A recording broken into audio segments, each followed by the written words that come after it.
my great pleasure to introduce Dr. Reynolds.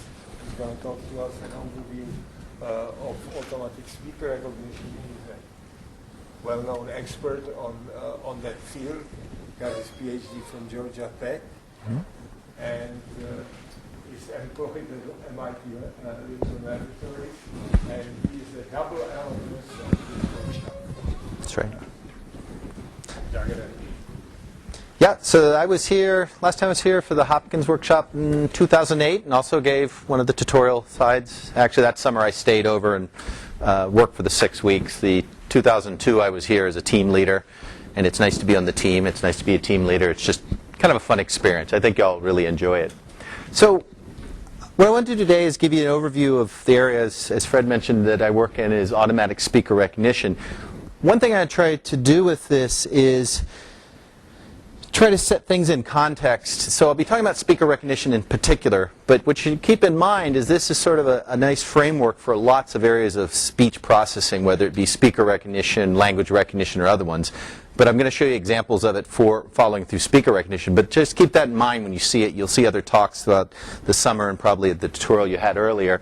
And you can see some of the same themes and techniques being used again, but you'll see them starting to be applied in different ways.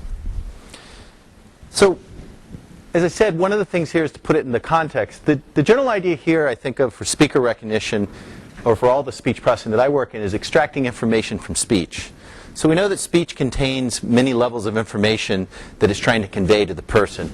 There's the words that are being spoken, the message itself, what's being said. You also recognize the language is being spoken, sometimes because you don't understand the words that are being said, and sometimes you don't understand the words being said even with the language you understand, but that's another issue.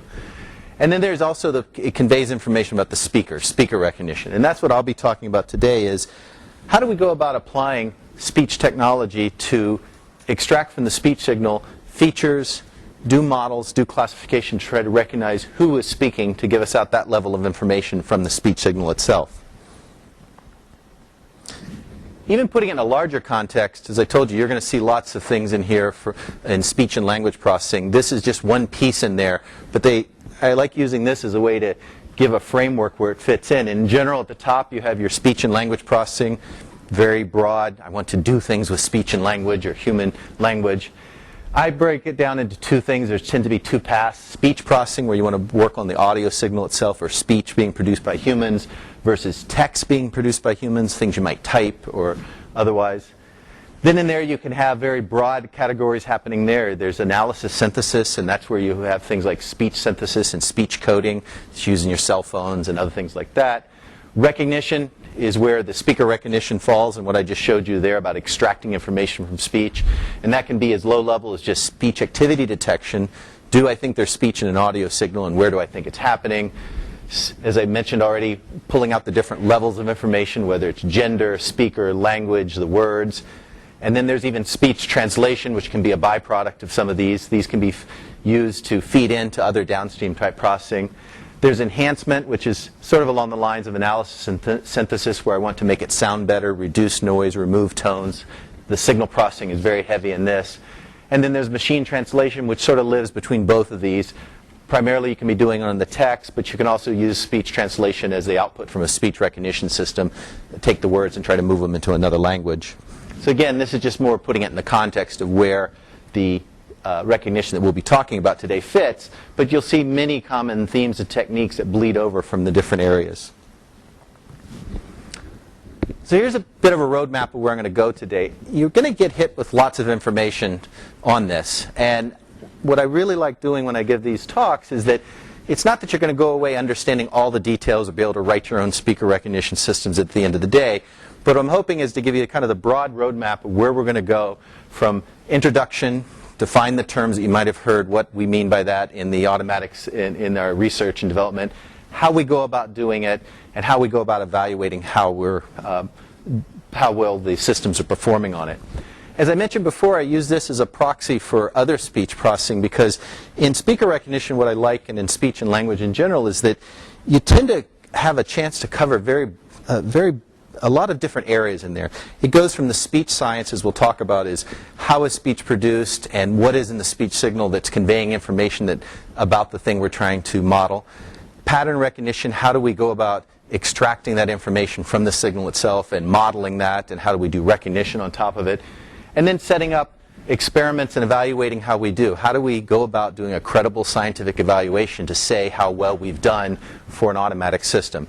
So I'm showing it again in the context of speaker recognition, but you could apply this for almost any speech and language processing task.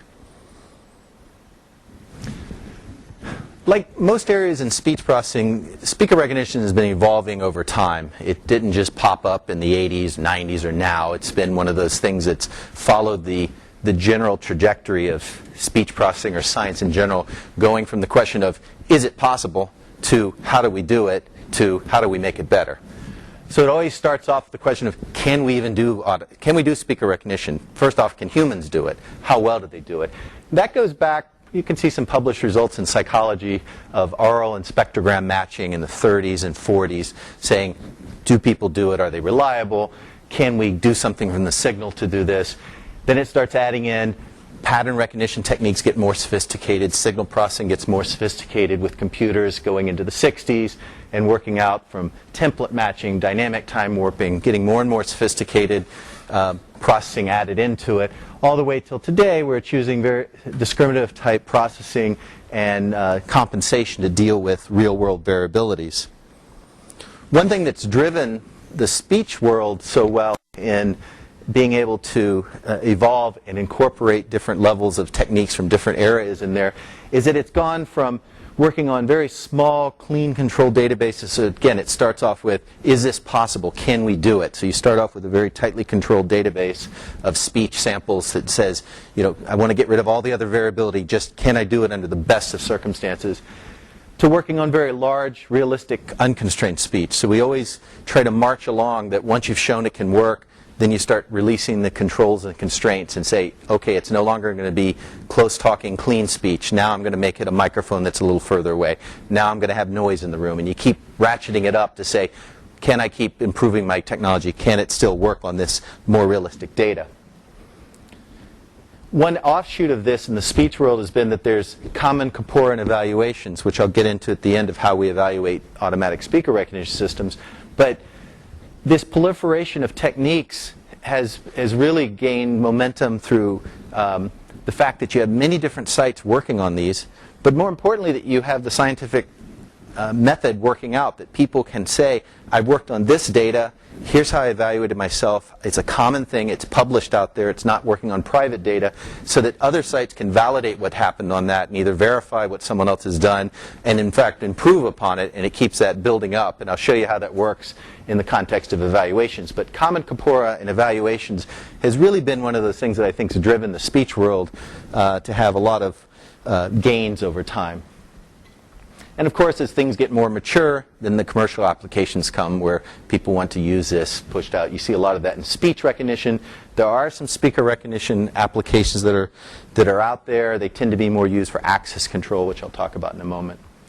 And I already mentioned this, that this is the real thing that's been driving the speech technology is the common corpora and the increase in the computing and storage capabilities. So this is just a very broad brush view of some of the application areas for automatic speaker recognition. There's many more. This isn't exhaustive. Most people think of it for the access control, gaining access to physical facilities, having a thing outside like a biometric so you can speak your name. It'll verify and only allow so many people in. More importantly, for computer networks and websites, for remote access. There was a push in the 90s about trying to do this for credit card verification when you were doing transactions over the web, which gets into the transaction authentications, whether it's telephone banking or remote credit card purchases. There's been a lot of interest for law enforcement, for forensics and surveillance. So forensics, if you end up with a sample, someone called in a threat, and then you have a suspect voice, and that's the only sample you have from the person, you'd like to use some speaker recognition techniques to say, was this from the same person or not? There's other ones now that are coming more and more online with the proliferation of speech data. So we can store everything we want. Storage costs have really plummeted. You can record things. There's been labs that have looked at what do they call it, life recording, where they just hook themselves up with microphones and record every event that they do throughout their life. Well, that's fine. You have it recorded. But one real question is, how do you index back through it? How do you find things, search and sort and go through that? Speech recognition is used there for keywords, but you can also imagine tagging it and enriching the data with who was speaking, when were they speaking, and being able to search and sort through large amounts of data for that. And then, of course, also personalization. Maybe behind the scenes it's not going to be explicit for doing an authentication, but perhaps you want it where people are using the same speech device, and when someone goes up to use this and they're saying, you know, asking the radio to change stations or do something, it would know your settings. It knows who you are. It can pull up and do personalization on that. So this is more behind the scenes types of applications. So behind all these applications, there's this question of what do we mean by speaker recognition? And I've been using that term pretty broadly. But really, when you come down to it, everybody, when they hear the word speaker recognition, thinks of different things, the actual task that's being done. I think of speaker recognition as sort of falling into three main clumps. And these, again, are not all exclusive, and there's bleed-through between them. But generally, when you say speaker recognition, do you mean identification? So you're asking the question, whose voice is this? An unknown voice comes in. You have a set of people you know ahead of time, and you're asking, which one is this?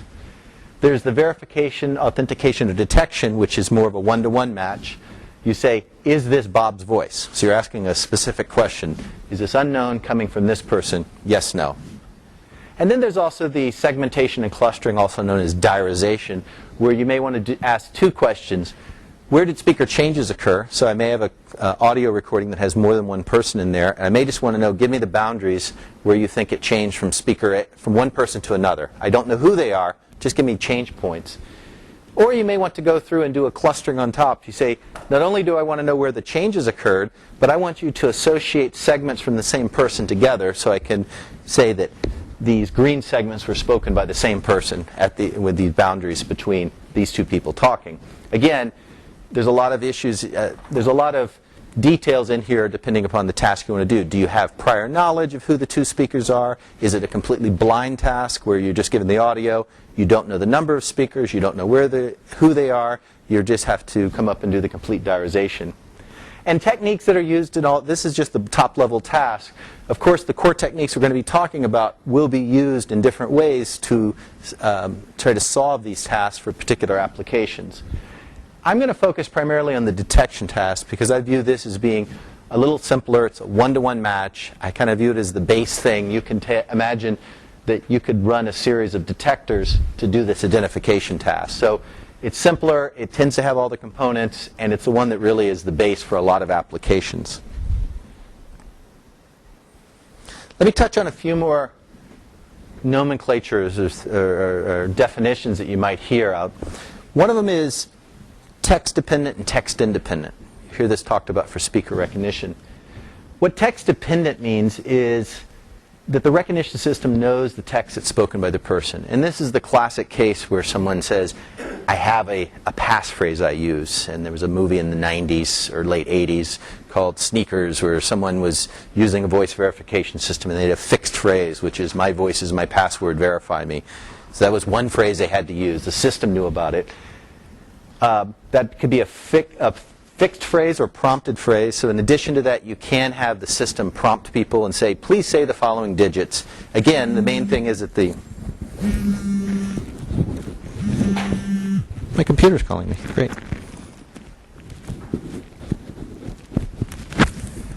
The main thing is that the system knows what's being said, so it can incorporate that knowledge, and the user tends to be very cooperative. And again, the knowledge of what's being spoken really can help improve, deal with the underlying accuracy improvement.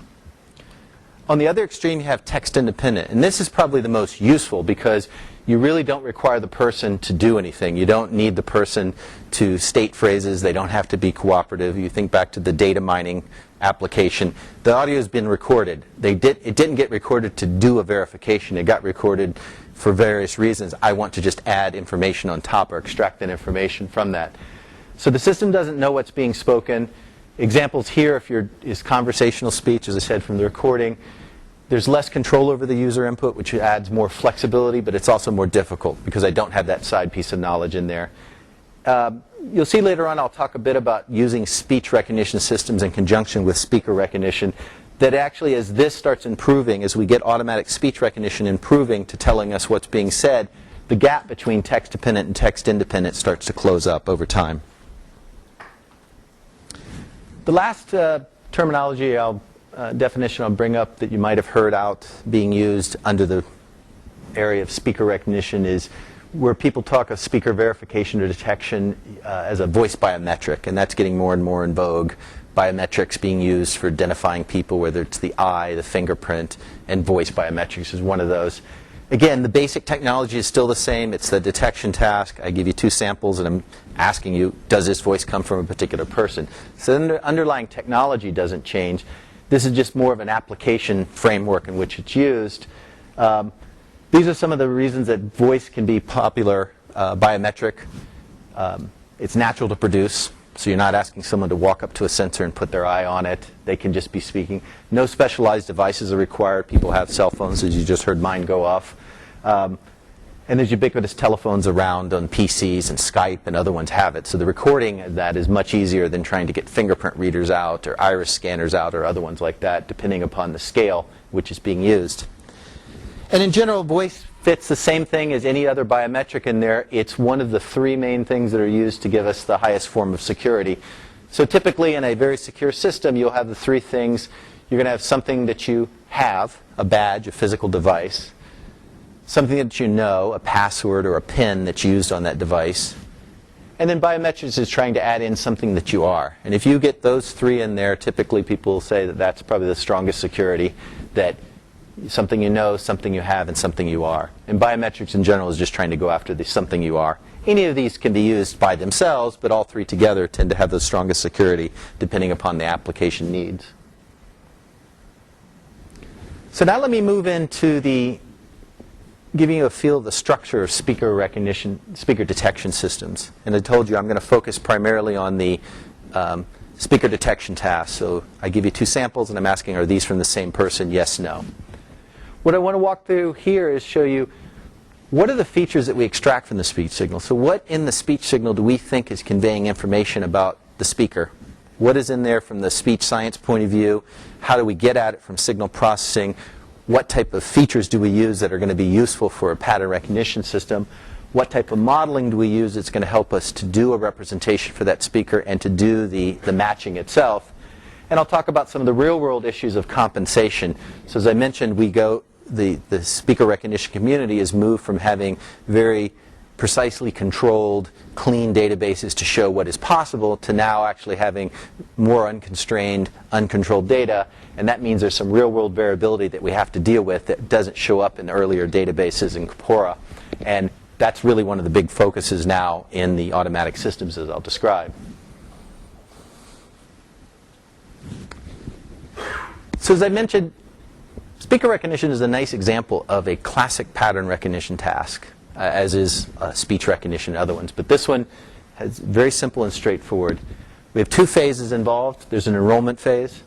I have to get some speech from the person that I want to enroll. So I have to give me data from the thing that you want to represent.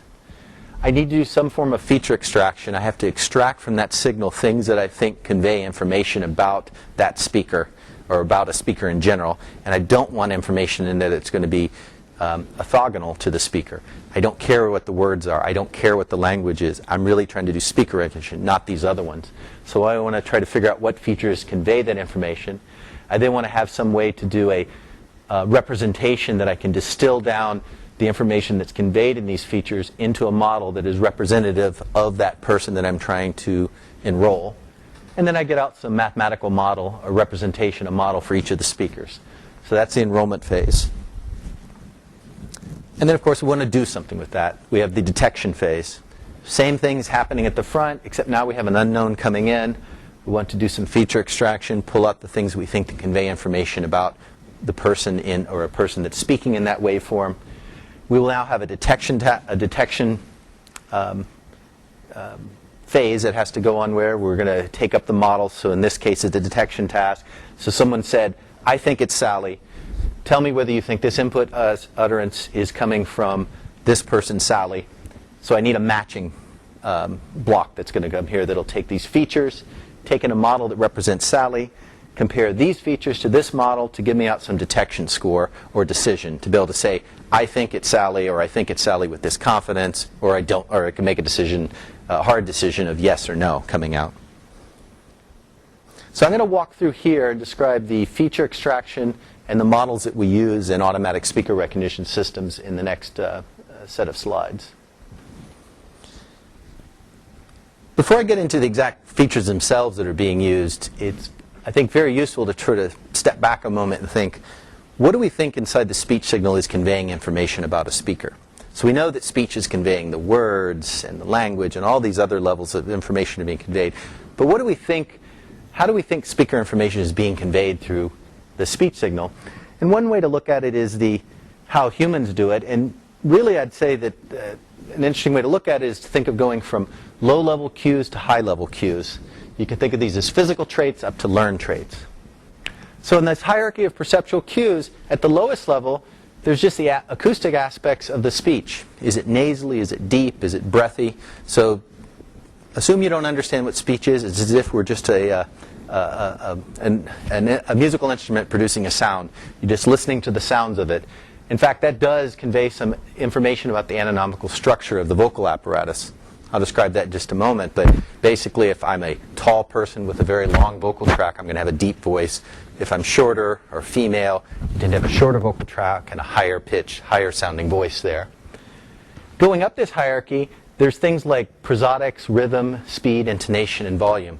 So prosodics just mean the change of the speech signal over time. So rather than how it sounds, the acoustic aspects of deep or boomy like that, this has to do with the do I have a sing-songy voice? Do I put lots of pauses? Am I fast? Do I talk loud? So this is the kind of a change of a speech signal over time. And you've probably heard this for various people you know, if you think about it, that they either can talk in a monotone voice, or maybe they have a very agitated voice, or they may have Valley Girl speak where it always sounds like a question because it always has a pitch rising at the end of a sentence. These are all characteristics that people have. Some of them are affected by who they're talking with or the subject they're in. I know my speaking style changes whether I'm lecturing or talking with my son. So that can change there. But in general, people have a certain rhythm and style, and there might be pieces in that convey that, and you might know that from the person. Now what this comes from, personality type, parental influence, peer influence, other things like that. And then you can go to the highest level cues, the semantics, the diction, pronunciations, or idiosyncrasies in their speech. Some of this might come from socioeconomic status, education, place of birth. So what I mean by this is word usage. Do they do a lot of pause filling? Do they have ums and ahs? Or how do they, what about the content? So it's really getting at much higher level than how it sounds, how it's moving over time. Basically things that are inside of it. How do they express themselves? Is that indicative of the person? Up here, there's also things in here, idiosyncrasies that happen in there. One thing that people know or is helpful for speaker recognition, but it's kind of hard to characterize, is particular laughs. You all have friends that probably have some very distinct type of laugh, and people that know Herb Gish, he has a very distinct laugh. You hear him laugh and you know who it is without hearing anything else on there. But how we tend to capture that inside and use it. Now, relating this back to how we're going to use it in an automatic system, you imagine these low-level ones are easier to extract and apply. It's signal processing. We're talking about an acoustic signal. How does it sound? The middle one gets a little more difficult. We have to characterize this person's speaking style. Is it sing-songy? But we have things like pitch, and we can measure pauses and such. The higher one gets a little more difficult, not only because it tends to be less densely sampled. We don't have that many, a person you have to hear a person over a long period of time to understand their idiolect or idiosyncrasies that show up. You can't know that over a very short period of time. But also, how do you extract the words can be more difficult. Again, with speech recognition getting better and better, these tools are allowing us to extract them out. But how do we characterize it and observe it still can be difficult in an automatic system. The bottom line that you really should take away is, as with other speech levels of information conveyed in the speech signal, there's no exclusive speaker identity cues. There's no one signal that's flowing throughout that says, oh, we hear this, then we know it's that person. We tend to take an amalgam of these various ones, and we'll change it depending upon the circumstances we're in. If you're over a telephone, you might lose some information. You lose some high frequency information in the acoustics, but you might catch these other ones. So it depends upon the person and all that. So we're not quite sure how these are all done, but we're pretty sure that these are things that are used by humans. But there's no one thing that we can say, if we just get that, we have the speaker.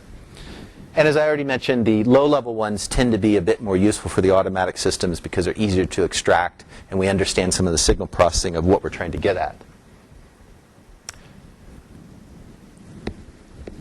There's other considerations in the speech signal. Not only we started with, well, how do humans do it? What do we think is conveying it based on experience and looking at how humans go about doing it? But for an automatic system, you also want to look at some other aspects about the features you want to use. Wolf and 72 had come up with a very nice characterization for speaker recognition features, but again, this applies to various other areas of speech processing. And basically, he says you want it practical, robust, and secure for the automatic system. So practical is sort of what we already talked about. I want it easily measurable. If it requires much more machinery to extract it out, then it might not be that useful for an automatic system. I'd also like it to occur naturally and frequently in speech. So you'd like to have this thing where I don't have to observe the speech signal for extremely long periods of time, but things that are happening all the time that I might be able to observe over a short period of time and use that to characterize a person. I'd like it to not change over time or be affected by a speaker's health. Again, this is sort of a holy grail. We'd like it to be invariant to all variability that's not due to the speaker, their health and other things that are happening, the channel they're speaking over. As we'll see, that's really a difficult challenge and one of the things that a lot of the research is focusing on.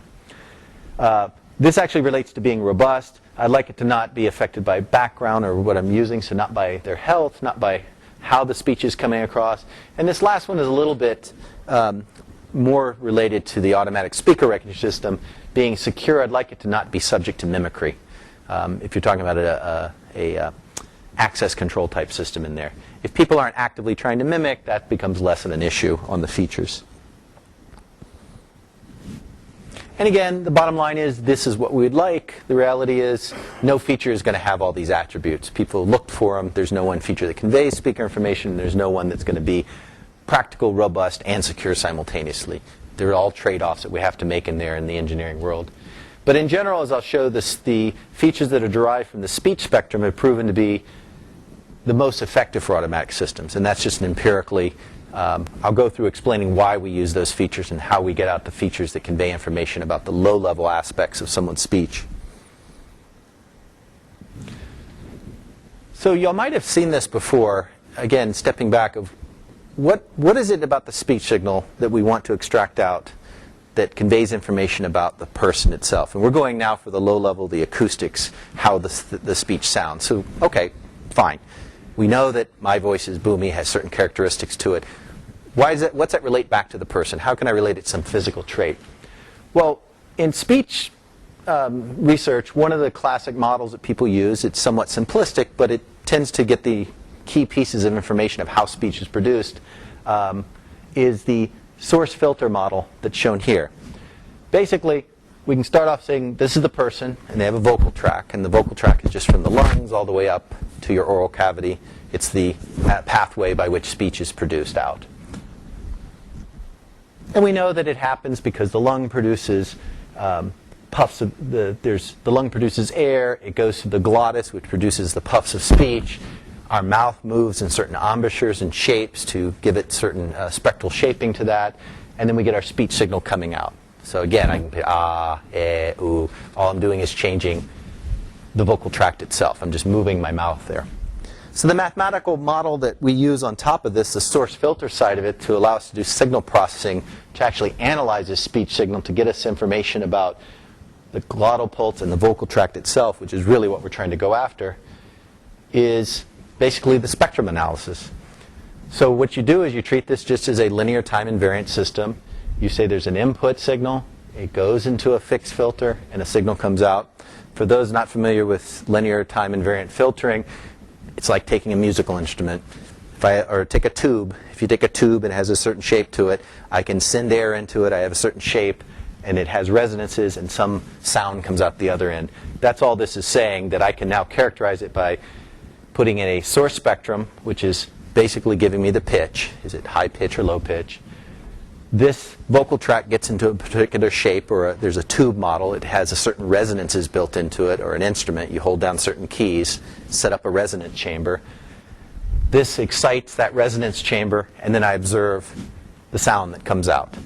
So basically, if I have this is all I'm really observing at the time, I can see that this is now conveying information about this vocal tract because I have these bumps here in the spectrum itself, and the lines are telling me information about the pitch itself, or the source that was coming through there.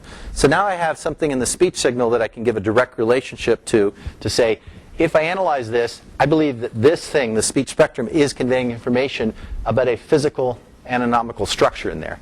I haven't done a one-to-one match. I haven't said the ratio of the formants tell me the length of the vocal tract, but I am saying that there's a physical system producing this, and when it moves, I can have these formants change, and that'll tell me something about the person that's producing that sound. So let's take an extreme example to see how this helps us distinguish two different speakers. And we'll take two very different speakers here, male and female.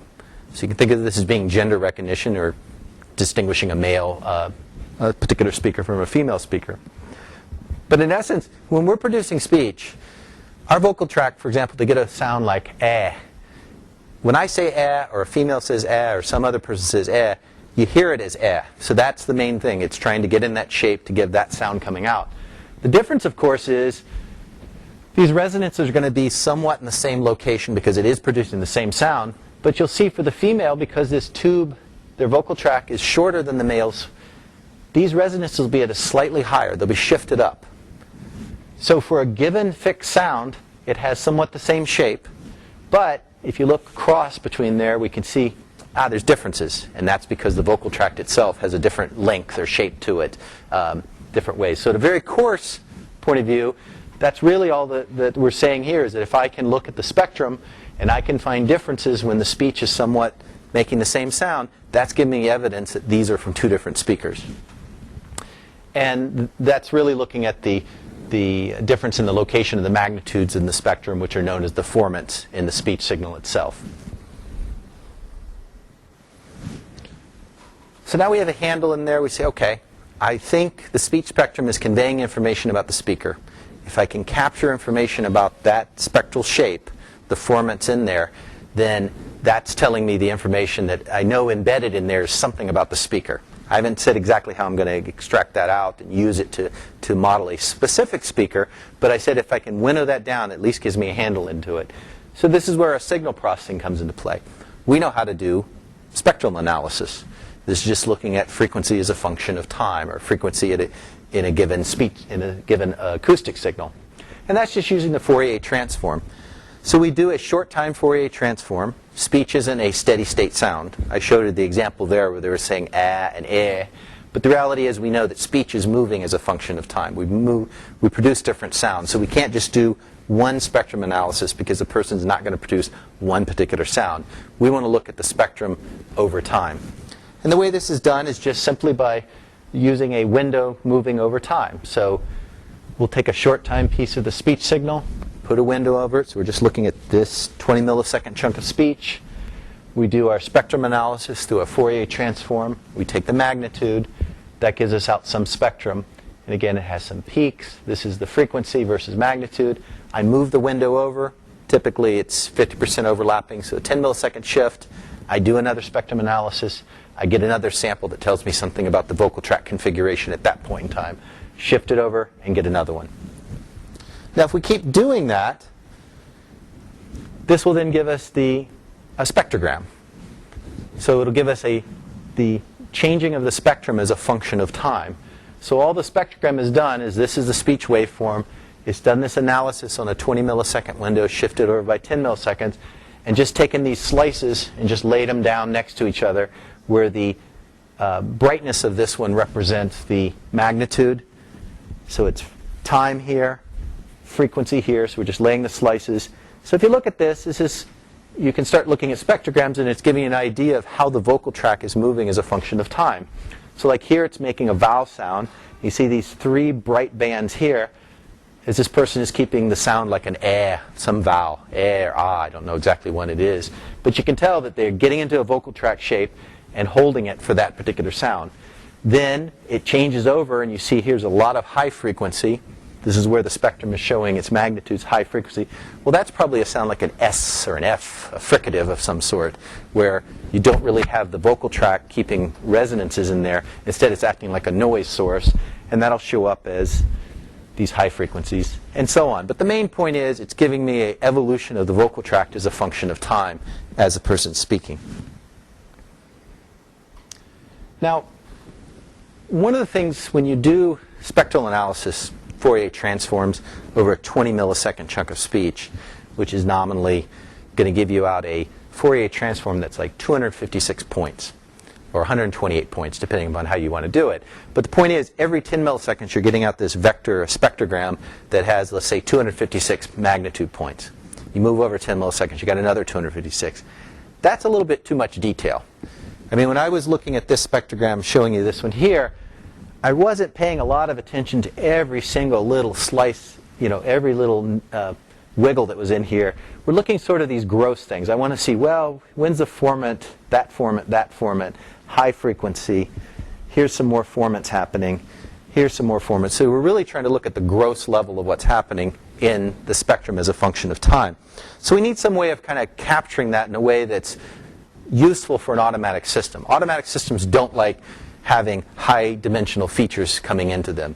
They can deal with it, but in general, if you can get the features focused down on the information that you think is encapsulating what you want to model and represent, the better you're going to do. So what we do is some filtering on it, and this filtering on the speech signal, or where we focus on or resample, if you will, in the speech spectrum, is using knowledge that comes out of how we hear, the hearing system, and this is what's called a MEL or a Bark scale filter bank. The basic idea behind this, and I think you might have heard this in the earlier tutorial, is that most of the information in the speech signal is contained in the low frequencies. If you looked at that spectrogram, almost all that energy, as you saw the things moving as a function of time, were happening at the low frequencies. High frequencies are occurring occasionally, but that tended to be for very few pieces of information, like the S's and the F's. But most of the time when I'm making sounds and making particular speech sounds, it's at the low frequencies. So the idea here is that I'm just going to sample that 256 points somewhat densely at the low frequencies, or evenly spaced at low frequencies. As I start getting to the higher frequencies, I can start being a little bit wider and wider. I don't need to sample it as densely. So I can take a 128 or 256 point vector, do a resampling or a filtering with a MEL scale filter bank, and end up with about 24 points. Again, they're not evenly spaced, but they're focusing down on the low frequencies and then giving us some information at the high frequencies. So this is what's used primarily to give us our spectral analysis that's the basis for automatic speaker recognition features. So pulling it together, this is the real thing we talked about. We went up to this point here. We have a short time analysis window, Fourier transform. We do a magnitude. We then reduce it down based on a MEL scale filter bank, which is related to how humans hear or where we think information of speech is conveyed. Dense at low frequencies, less so at higher frequencies. Now, there's this other part that you'll see showing up in a lot of speech processing called the Kepstrel transform. Another processing stage that happens where we'll take the log magnitude. So here I was just running through a filter bank. I'll take the log of that. That primarily just helps pull the scale out. I'll show you pictorial examples of it. But the log is just more of a compressive one that takes the peaks that are happening and pulls them up. So it kind of compresses the dynamic range of the magnitude. And then there's this other piece on the end called a cosine transform. I can get into it later. There's a lot of theory of why they use it. It's not based on primarily on the speech production or conveying information about speech. It's more for the pattern recognition point of view. It's called a decorrelating transform. It allows us to condition the features in such a way that they tend to work better for automatic modeling and recognition systems themselves. So this last part here, when you take the output of the MEL filter bank and you do a log and a cosine transform, it's called the Kepstall transform. So here people talk about I have Kepstall features. That's really what it's speaking of. And you see this being used in speech recognition, speaker recognition, language recognition. So it's very interesting that the same basic feature set, modulo a few little tweaks here and there, can be used as the basis features that are used for capturing information about speech. And that's not really unsurprising when you think about it, that the speech spectrum is conveying all the information. As I told you, we looked at the speech spectrum. If I look at the differences of where these formants occur, it tells me something about who's speaking. If I look at the relative location of where these formants are occurring, it tells me something about the word that's being produced, which can be related to the sounds being produced for particular languages. So you can see that through these spectra, it's conveying information about all these levels. The real issue is going to be how we go about using these features to characterize a particular speaker in our case, and how do we compare these models to say these two speakers are different for a given two utterances. So let's take a look at the various stages pictorially in here. I will give a little bit of an aside that in the speech processing world, or recognition world, I should say, speaker recognition, these other ones, there tends to be two broad classes of people that get involved. There's some set that run the system and look completely at the pattern recognition side. So they say once features are done, they set up an experiment, as we'll talk about, they run it, they get their error rate, I got a 5% error rate, I changed something, I got a 4%, I changed it, I got a 3, or I got to a 7. So they look at it completely as just running experiments on it, never look at the speech signal itself. I'm a fan of you go back to the speech signal and try to look at what's coming in there. There's a lot to be said about doing spectral analysis, listening to your errors, looking at them in spectrograms, or looking at the features themselves. You can get some real innate understanding in that. Some people tend not to like it. I think it's pretty fundamental to go back to the speech signal itself, because there's lots of things in there you might learn that you thought it was behaving one way and it's not. So that's why I'm saying here we can look at how this information that we talked about, basically the format, is conveyed all the way through. So first off, we have the short time windowing of the signal. So we're looking at a piece of signal. It's tapered at the ends because it came from a much longer signal that's happening, but I'm trying to focus in at the middle part of this at time, and that's the reason it's tapered down on either end. That's the windowing. As I mentioned, we do the magnitude spectrum, Fourier transform, take the magnitude. As you can see, there's lots of details in here. If you follow the envelope of this, there's 1 format, 2 formats, 3 formats showing up. And then these bumps underneath here go back to the source. It's the particular pitch or the source that was exciting the vocal tract itself. But there's a lot of detail in this. We said we don't want that much detail. It's too high of a dimension, too much detail. We'll go through the filter bank and this log. So two things you can see happening. The log basically has done a compression, as I talked about. You can see the dynamic range here is pretty wide from the top peak down. So the log just compresses this down. And you can see the effect of this filter bank. This is now a smoothed out version of the spectrum itself, but still conveying the salient information that we wanted, namely the 3 formats that are happening in here. These two are sampled more densely. There's more samples that are happening. And this one is a little bit broader, smoothed out, because we're taking wider filter banks or less dense sampling as we go higher. But it is conveying the basic formats that were being produced. And it's smoothing out the source itself.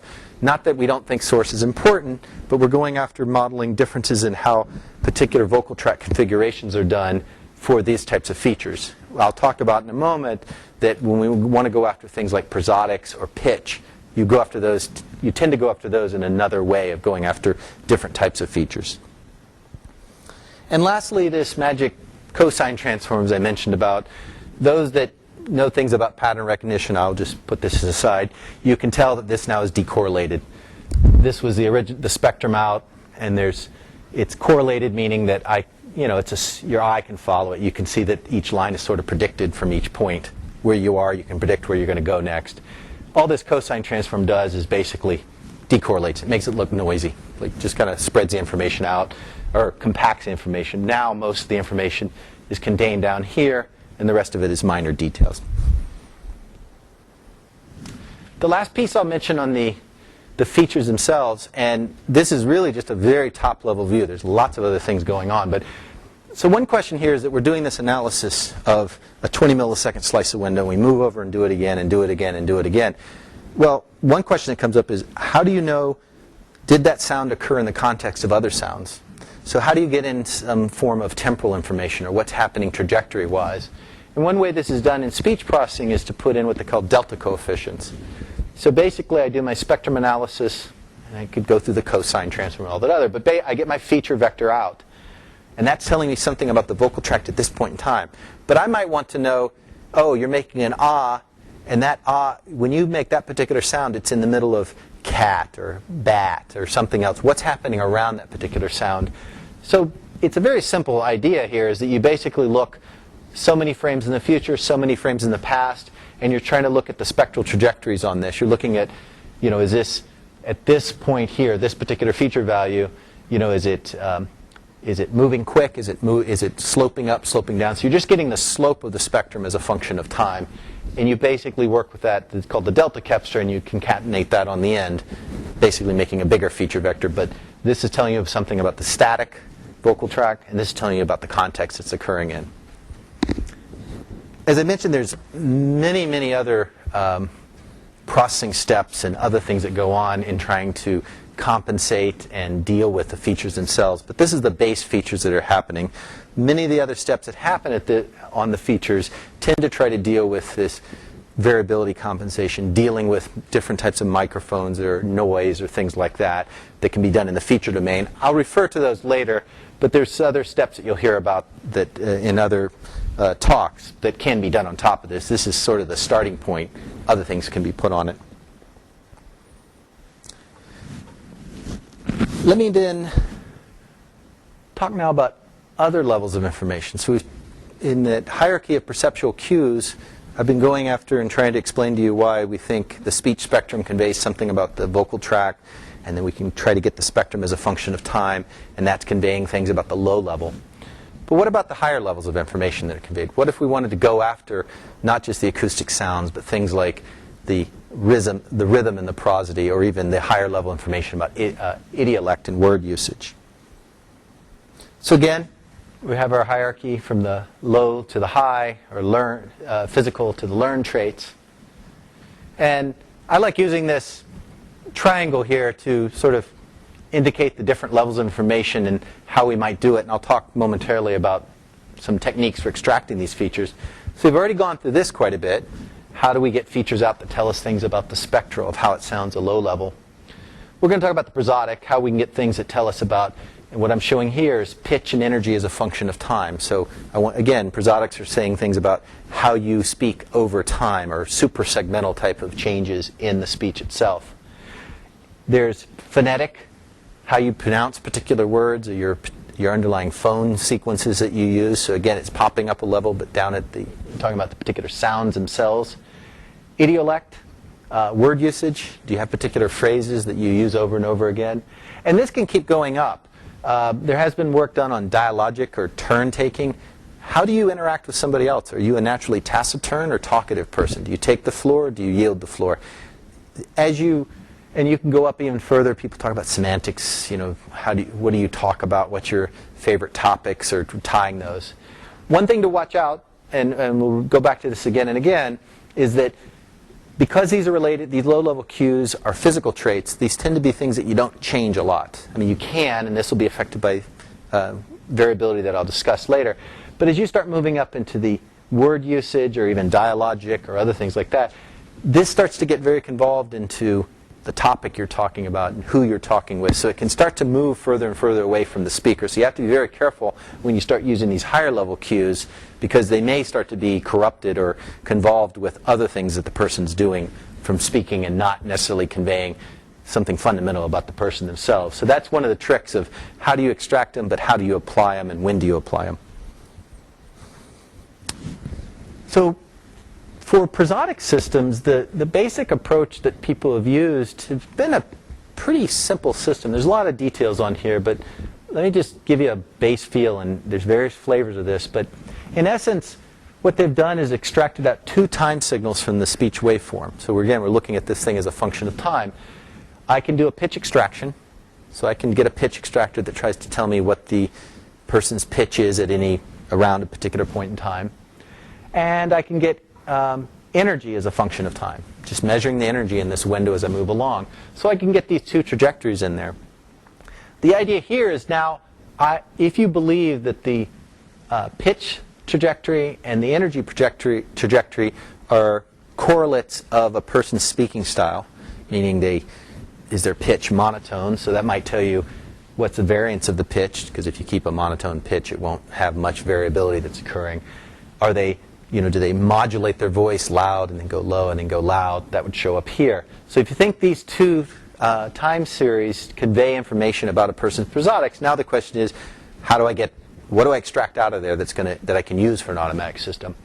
And the general approach that's been done is that first you try to get some form of segmentation.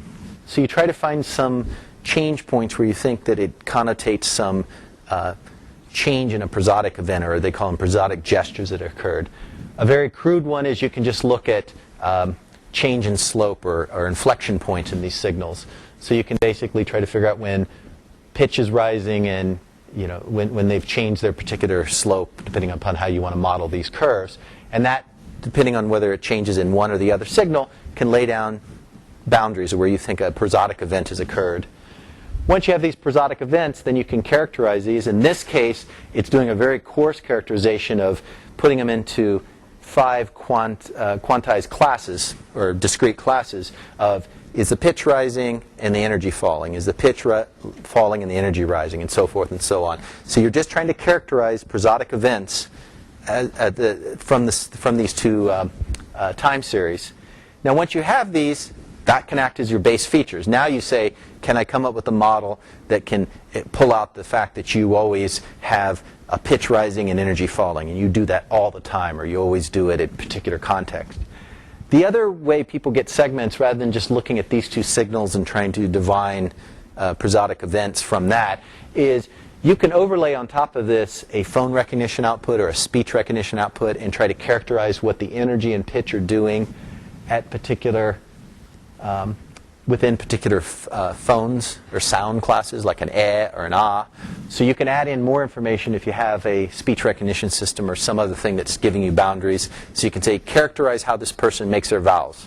What are their pitch and energy doing? Or what is their pitch and energy doing for vowels that occur at the end of words, or so forth and so on. So you can start really trying to find prosodic events by overlaying different levels of information and trying to characterize what's happening in these two time series. Now, popping up a level, say I want to pull out what features I think convey things about pronunciation or idiolect. Now you get into pulling out needing a speech recognition system of some sort, or a phone recognition system. The phonetic system uses phone sequences to characterize a person's specific pronunciation or speaking style. How do they go through? Do they, you have a canonical pronunciation of a word, and then there's a realization that a person has that may be related to their dialect or how they just have an idiosyncratic way of pronouncing a particular word. For example, people in the Midwest, we'll say root is rut. And that might be a characteristic that helps distinguish that person from other people that say root a particular way. If you want to try to figure out the words themselves, you can run a speech recognition. Does a person use ums and ahs, or have a catchphrase that they use all the time? And that's where you would need some type of speech recognizer to give me out the words that are being spoken at that point in time. As I mentioned already, people have used linguistic patterns to look at the conversational style. So you can say, how does a person use, how do they pronounce phones, or how do they use words in the context of what someone else is doing? So are they someone that tries to accommodate the other speaker? Is that their style, to accommodate and try to use the words the other person's using? So there's lots of other conditioning you can do on it. The main thing I want you to take away is that when you get to these high levels, you start to depend upon other recognition systems. And with that can come things like recognition errors, the sparse information. If I'm trying to learn particular words that someone uses, if I can only observe them over one conversation, I'm probably not going to know that's their catchphrase. If I have 20 conversations, I might start to learn, yeah, this person keeps reusing this word again and again. So these happen at such longer time instances than a person's low-level vocal tract changing, that you have to get more training data to observe and be able to represent a person having particular pronunciations or word usages themselves.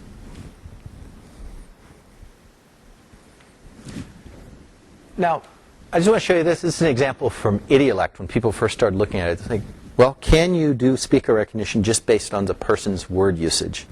Does someone have a particular, do they go to their vocabulary or how they put sentences together? Do they use particular word phrasing or other ones that will distinguish them from other speakers? And this is an experiment that was done early on. This is about mid to late 90s. George Doddington was looking at it. So they had transcripts. So these weren't automatic systems, so we didn't worry about recognition errors in there. So basically we had transcripts of what people were saying. It's conversations between two different speakers. So you have what the person's doing. And you can do, in this case, he did bigram count. So you can look at how many times these two words, co-occurred right next to each other. And you can condition that upon speakers to see how distinguishable particular phrases are. So what we have on this axis here is the number of occurrences and the total corpus of that. And this was collected primarily on college campuses and in the US. So the most common was, yeah at the end, sort of, sure. All right, the standard pause fillers and things that you might have. These are conversations with people that aren't familiar with each other. So these may change if you have it, but you could imagine and all these other ones in here. What we show on this axis is the speaker information, basically how discriminative is this particular bigram for distinguishing a person from the other people. So how much is this tied to a particular person? So the ones that occur the most really aren't distinguishable. Everybody's using them. They occur a lot, but they're not very informative for speaker purposes. As you start moving up, you start to see there's other ones that maybe not the most common phrases or that may be tied, so forth. Well, you might have friends that use that or other ones, such and such, and so forth. So it's kind of their pause filler they want to put in. What was really interesting in this here, there's one speaker that has extremely high that has some phrases that are associated just with that person in there. And there's a couple of these. There's how shall I. Well, it turns out that this is, the guy he said in almost all of this, how shall I say this? He would always preference this thing by saying, how shall I say this, and then say it. How shall I say this, and say it. So that was his catchphrase. He just always used that. It was his comfort phrase. So these two actually look like two different bigrams. Turns out they're from the same person, and they were very distinctive in this particular corpus for distinguishing those. But basically, this is the idea behind Idiolect of how do you distinguish those things that can tell a person apart that are related to the person, but not necessarily showing up all the time. And as I talked about in the density, they just don't occur a lot. Right? You have to observe this person doing it, and not everybody's going to do it. So it's infrequent across speakers, perhaps, and even within a person, you have to observe it a lot. They may not always use it. So that's one of the challenges in applying these high-level, infrequently occurring information sources. So let's see. We've been going for about an hour. What I suggest we do is I've gone through the features. So we talked about the two phases here of what do we think is conveying information in there from a human point of view? How do we think we can get it out from a speech signal processing point of view? What other levels of information do we think we can extract? And I gave you a brief overview of getting out the prosodics and the idiolect and so forth. What I'm going to talk about next is the model training itself. So we've extracted features, and I'm going to focus primarily on the spectral system themselves of, fine, how do we now produce a model that represents a particular person from those features? I know those features are conveying something about the speaker, but what's the modeling that I want to use on this? And then we'll see this will be tied into the detection itself, because the model is going to be used primarily to come in here and not just to represent the person, but to represent it as a way of saying these features from something else match or do not match that model. So what I suggest we do is to take a break now, get into the model training, the model itself, and the detection system, and see how this all comes together. And then we'll talk about how we evaluate the systems and what levels of performance that we see across things. So let's do about a 15-minute, 10-minute break. Say 10-minute breaks, about 20 till. We'll restart. Up again. You all have a reception or something coming on this evening. Move on to the modeling itself. So we extract out the features. Now let's go through and look at what's the modeling we want to use that will then distill down information about that particular speaker that we can use for a match process from those features that we now believe are conveying information about a speaker. So I just said this, they're used to represent the speaker-specific information that's in the features themselves. So everything we're going after trying to recognize a person, so we want features that we believe convey that. Then we have to distill it down for a particular person themselves. Some of the desirable attributes we want from a speaker model are the same ones that you'll see in other speech and language processing. Is you'd like to have a theoretical underpinning to the model itself. The reason for that is you can come up with ad hoc procedures and do other things for modeling the information. One issue is that it's where do you go from there? How do you improve upon it can be somewhat difficult. So at least if there's some theoretical basis behind it, first off, it gives you a track that you can follow and you can sort of try to check yourself on it. But secondly, you can see how to generalize and go beyond the current model itself, or when things don't work, you can see whether you had assumptions, mathematical assumptions that didn't hold up. So I'm a big fan if there's some theoretical underpinning on there. Of course, there is a practical side, and this is sort of in the realm of engineering. It's data-driven.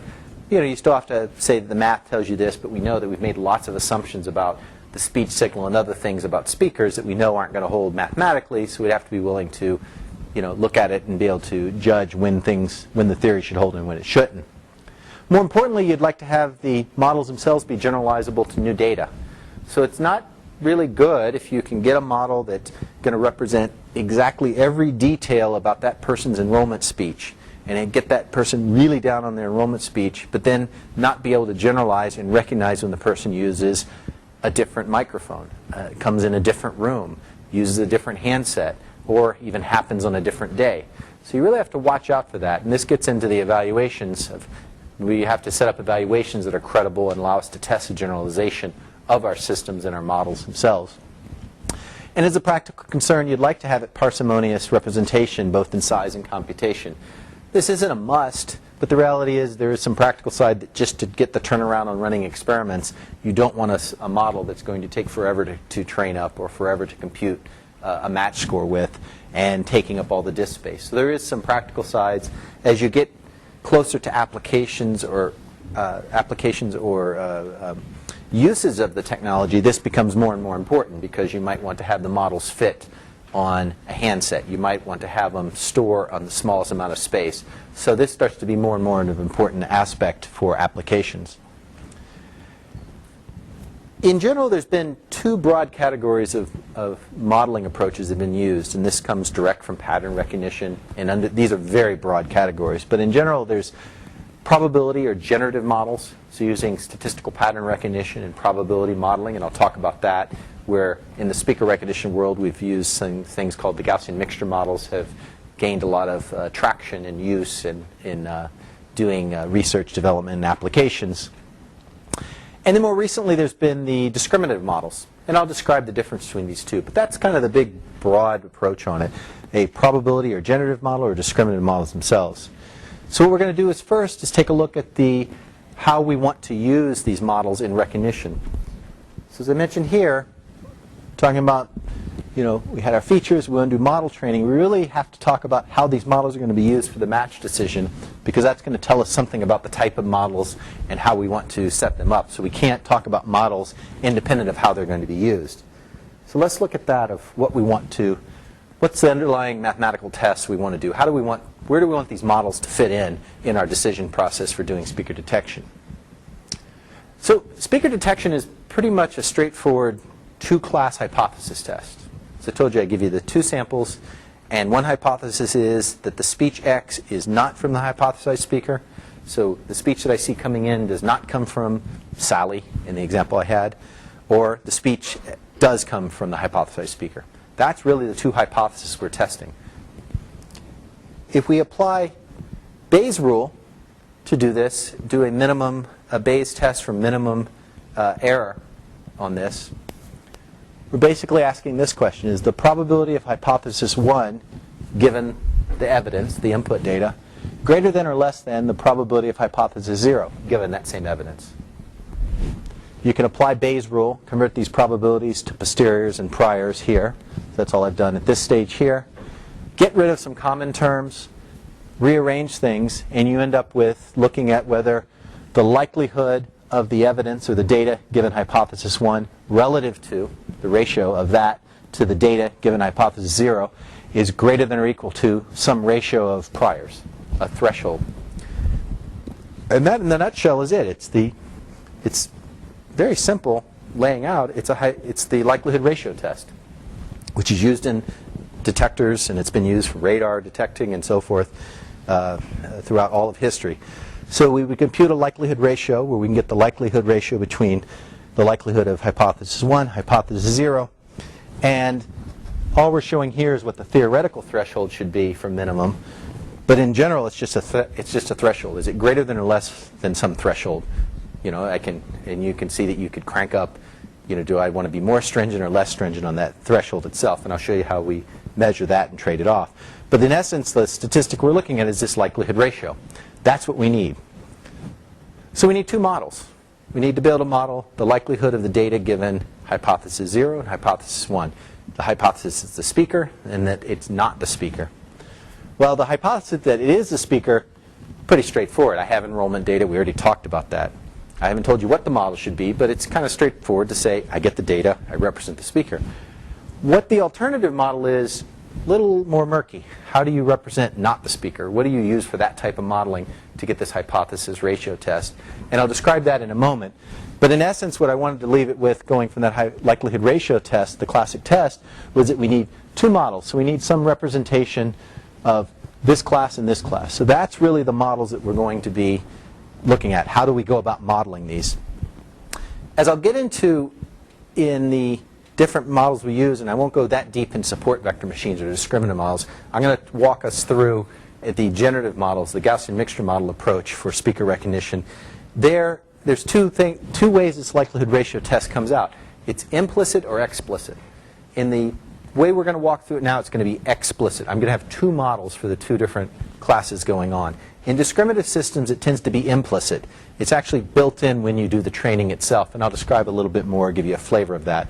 But in essence, they are all doing a likelihood ratio test of some sort. They're comparing a model for one you want versus one you don't want. How it does it is particular to the model themselves, and we'll walk through the generative approach. So I just want to step back a moment for people that aren't really into pattern recognition that much to give you a flavor. It gets a lot of terminology, statistical pattern recognition and probabilistic modeling and all that can give people the heebie-jeebies at times on there. But in essence, the way I kind of look at it, there's a real basic way of looking at it. The details can be kind of convolved, but really when you step back and look at it, it makes a lot of sense how this is done. So we've talked about the features we wanted. We say, okay, I'm going to extract these. I think they're giving me information about the speaker that's speaking. This is what I'm observing. The whole idea in coming up with a generative model is you say, I've observed this. There's a curtain sitting here. I'm going to hypothesize there's a source that produced that. I need to somehow represent what that source is. And I'm going to assume that it's some random source that has some parameters. So I need to characterize what is a good random number generator, a random source here that I don't observe that produces the features that I do observe. That's a basic idea in doing the probabilistic model or coming up with a probability model you want to use, is how do I characterize this hidden source? So here's a simple example. One way you could do this if you're doing pattern recognition, if we condense it down. Let's assume we had a feature that's only one dimension. Not 38 dimensions, not the full MEL filter banks, not in this high dimensional space. One dimension. Well, you can imagine kind of walking your way through this and say, all right, I get one dimension. I get some data from, let's say, a speaker, or I start observing this data from a given speaker. And I'm going to plot the histogram. I just want to see, okay, what's the number of values I see of this given feature? How does it move around? So I just observe it for a given speaker, and I get a histogram of the features for that, and I look at it and say, what kind of source would have produced this histogram? What would be a good match on top of this that I might say is a good probability that source that might be generating this noisy observation? So this is noisy, it's moving all over, but there's a few things you could say on it. One is there's a peak in the middle, and it drops off on either side. I can't say it's symmetric. I haven't really observed enough. It sort of looks symmetric, but it's sort of blobby. It's just there's a mean, and then it drops off on either side. Then you go through the math, you look at what probability distributions might match that. and a Gaussian does it. A Gaussian tends to be used for lots of things, just because most things you observe naturally, for the most part, tend to be sort of, in the speech world, will be that way. It'll be blobby. It'll have a mean and kind of fall off on the sides. So you tend to say, well, okay, a Gaussian does it. And in fact, this is a theoretical Gaussian distribution here that has a mean of 1 and a variance of 0.25. And if I plot the theoretical distribution on top of the observed distribution here, this is coming from some finite set of data, you can see, well, that's not a bad match. So that may be a good hypothesis. I could come in and say, oh, okay, I believe that it's a Gaussian that's producing these observations coming out. Now, not everything can be that way. I mean, I'm showing one dimension, so that's obviously a case where you actually can look at the data and try to figure it out. There's other tests you can do to see, does it fit Gaussianity and other pieces in there. But you do have to be careful. There will be things, especially when you start going to the high-level features, when it's not continuous features coming out from the spectrum and things like that, but they may not be so simple. So here's two other distributions. And you know, you can think about it, and you're off time on it, is what distributions would better match these? Well, Gaussian, kinda, maybe. I mean, but, you know, there's a mean here, but not really. That one sort of looks Gaussian, but it's not really symmetric. So you can go through the literature and find and look at what types of distributions might fit that better, and they have a few parameters which describe how they would distribute themselves. But that's the basic idea, is you're saying, I'm going to observe something and then try to come up with what general model I think was behind that curtain that produced the observations. So they said, if we assume these are coming from independent, identically distributed observations, and we know the distribution, then so we use a parametric PDF. This is a very simple case here, like I showed you for that one-dimensional example. Is if I make that assumption, then I can come up with a very simple model that has two parameters that control it, a mean and a variance. If I can find the mean and variance for a set of observed data, then I actually can say, okay, that's the parameters, that's a model for that particular speaker's data. You give me some more speaker data. If I still think it's a Gaussian, let's assume that I'm going to put that on at the get-go, then I would say my model for him is a Gaussian, and the way I differentiate the speakers is they have different means and variances for their observed training data. So that's basically the idea behind a probabilistic model, a PDF. Now, what I've shown here for Gaussian, let's go back to the speech world. I have these features that I've observed. Gaussian may not be bad. In fact, if you look at Kepstra, if you grab any one dimension of Kepstra, it will be sort of Gaussian distributed. It has a mean. You'll see it kind of blobby on the sides there. Not a bad idea. And that would be, instead of a one-dimensional, it would be a multi-dimensional Gaussian. Not a big generalization in there. So that's fine. But this is, if you think about it, this is good for a static source. Meaning, I have the source behind the curtain, has a mean and variance, and is producing these observations. But as we talked about with speech, we don't just produce a single sound. We're not just producing one particular sound out of there. And we know that the features that we have coming out are really conveying information about the speaker, but not necessarily, they're not necessarily only keyed to the speaker. They're also tied to the sound that's being produced. So we know that it's not a static source, that it's probably going to be varying based on what sound's being said. So this Gaussian probably isn't the right idea for this. We don't believe we really have a static speaker source. Instead, we're pretty sure that we have this, a very simplistic model overlay is that we have multiple hidden states. So take, for example, that when I produce speech, I can hypothesize that this speaker source behind this has these hidden speech states. So I have vowel sounds, a, e, I, u. Perhaps that's all that's being produced in my simple model. So I'm going to say there's 4 hidden states in here. This model gets into one of these states, produces some of these vectors, changes into another state, produces some of these vectors, change into another state, produces. So I'm saying that there's this dynamic thing going on behind the curve. It's not as simple as just having a single source with a mean and a variance. Maybe it's more complicated than that. And I believe that's so based on how we believe speech is produced, that there's producing different types of sounds in there. So now we can ask ourselves, what would we do with that? Well, I still could make the assumption that when I get into a steady state sound, what if I simplistically said, okay, when I get into one of these hidden states, I will have it's still going to be Gaussian. And then I change to another hidden state, and it's Gaussian. So when I'm going ah, there's a mean and a variance that characterizes the features that I observe. I go to eh, there's another mean and variance that characterizes those features that I observe. When I go to oo, yet another mean and variance. All of those are still means and variances that are coming from a particular speaker, but they're telling me something about the underlying hidden classes in there, the sound classes that this person's going through as their vocal tract changes shape to do the different observations that I see. Well, if you do that, you overlay a Gaussian on top of each of these states. Again, I've made a very simplistic model on this. You basically come up with what's called a hidden Markov model, or a Gaussian mixture model in this case. If you allow each of these states, so I'm not going to assume anything about transitions. I'm going to say any state can follow any other state. So I can go from A to E to E. I can bounce between those. I'm not going to put any constraints on it. If I let it freely move among these hidden states and assume that each time I get into one of these hidden states, it can be modeled as a single Gaussian with a mean and a variance, and each one of these has their own mean and variances, then the collective set of all those mean and variances, along with the relative amount of time that I spend in each of those states, the prior probabilities, will characterize that training data from that particular speaker. And this is just known as a Gaussian mixture model.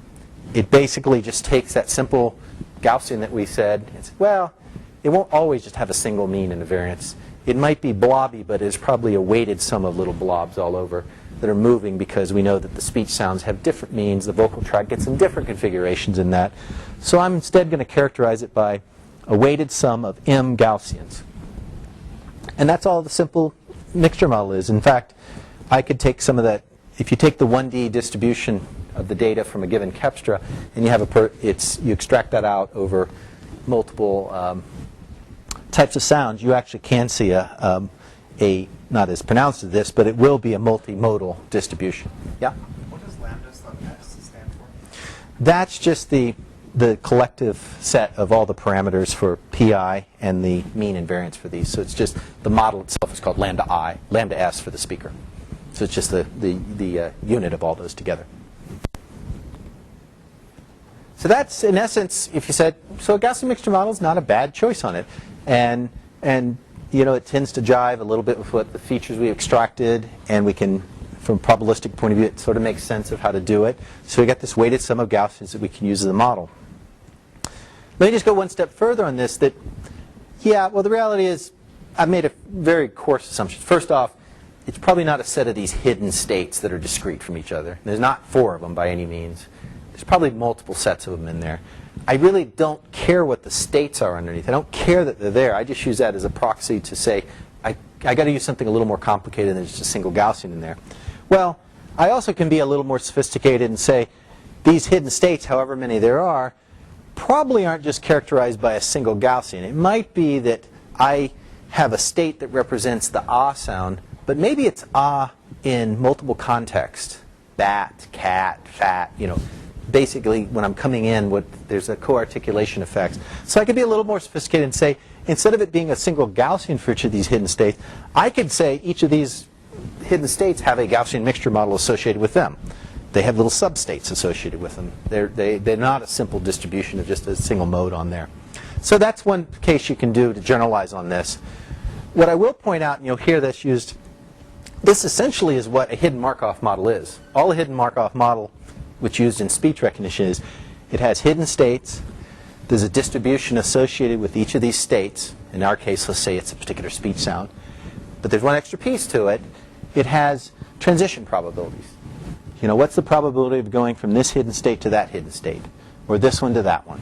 Or staying in a given state? So in a hidden Markov model, you end up with the whole model is just characterized by saying I have this dynamic system where it's changing its underlying hidden state. I can't observe that state. I'm hypothesizing that state's there. And I'm hypothesizing there's a distribution associated with it. And I'm also going to say, based on my observations, I'm going to learn how it transitions through these particular states. In the speaker case, you can imagine that being useful for, let's say it was a text-dependent system. If I'm saying a particular word and I know the phrase, so I can constrain the system, say I can't go from any state to any other state. I might need to say I'm going to go from the T to the E to the N if the word is 10. In essence, that is one thing that people can do with this, depending on how much knowledge you have. So you recall, I talked about the text independent and text dependent. This is where the knowledge of text dependency, or knowing what people are saying, or having that extra level of information, can help you have a more constrained and focused model. So one approach people have used with using hidden Markov models for characterizing the speaker's data, is you can do it at a fixed phrase level. So you can model the complete phrase. What I'm showing here pictorially is these little dots represent the states. These arrows are the transition probabilities. And this is a constrained one. This is where I said, I'm going to assume that the phrase open sesame has, and I just have to pick this out or try to learn, it has, in this case, 4 hidden states. Furthermore, I'm going to assume that state 1 can either stay in state 1 or go to state 2. It can't go from state 1 to the end. I'm not going to allow you to go from O to the E, or the beginning of the phrase to the end of the phrase. You have to walk through temporally. This is a temporal constraint that you can apply if you know there's some constraints that you can use, like in a phrase itself or when you're modeling a complete phrase. If you wanted to get a little lower than that, you said, well, people have tried phoneme models. And this, of course, is the same thing as using speech recognition. You say, well, I don't have a fixed phrase open sesame, but I have a finite amount of phones that are used. So maybe people are, the enrollment data was not necessarily a fixed phrase, but maybe it came from the digits. So you have to use the words, the digits 0 to 9. So it's a finite number of sounds that are being used. So, but I could get a model for each of those. I could have 10 of these out there, 0 to 9. Or maybe I could just try to get the basic phones that make up all the sounds in the collective set of words 0 to 9. Because maybe I want to make, and maybe I could make that general because I want to make it not only 0 to 9, but 29, 39. So then I could start adding in those and not have to have a model for every single digit sequence that goes up. In which case, I can then model the sub-sounds. So like here for the word 10, the model itself I have is I will have something that I hypothesize there's 3 hidden states going from the beginning of the t to the end of it. I force a constraint. I have a separate model for the another one for the and I try to learn these. Then if I want to model the word 10 together, I can snap these together. I can take the t, the and then push those 3 models together and say these now have to follow each other, one following the other, and they can't go from the beginning to the end. But the one we've been talking about and has had the most use in speaker recognition is where you say it's text independent. I don't have all these constraints. I don't have enough data to train models for all these constraints to get this. The person's going to enroll with maybe limited amounts of data. So what I'm going to do is just collapse it down and say, I don't know how these underlying states are moving. I don't care how these underlying states are moving. All I care about is what I observe coming out on the end, the statistical model. The total distribution as it's coming out, not necessarily modeling all this detail that I might need for speech recognition or for other types of reasons. So in that case, you just treat it like it's one big state, which can be interpreted as having these underlying states as I went through. But the essence is it's a Gaussian mixture model is what you say is that hidden source distribution producing the observations you have coming out. Now, let me loop back. I did say, so we got that model, and I've been talking primarily about just, let's say, modeling the speaker model itself. I said I have to come up with a distribution. I need 2 models. I have to be able to model the distribution of these 2 models. Now, let me show you how the alternative model comes into play. So the speaker model is pretty clear. I get enrollment data. I go through and train up a Gaussian mixture model with that data, or find the parameters that best describe that data that come from a Gaussian mixture model. I will say on the side note, I don't have it in here, is that the other reason Gaussian mixture models are pretty appealing is there's a very straightforward algorithm for estimating the parameters. So if you get the data and you assume, you have to, given your training data, given a Gaussian mixture model with a number of states, you say 32 states or 64 or whatever you want, there's a pretty straightforward algorithm. It's an iterative algorithm, not very computationally intensive, for training up called the expectation maximization algorithm that will find the parameters of a Gaussian mixture model that best describe the distribution of the data you gave it. So people use it all the time because it's pretty straightforward to put into place. So we have that for the speaker model, but what do we want to do about the alternative model?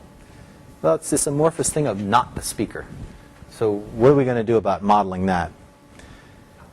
Well, you spend some time thinking about it. The 2 broad approaches that people have used, and there's hybrids between these, but the 2 big approaches are using what's variously called a cohort, likelihood sets, or background sets.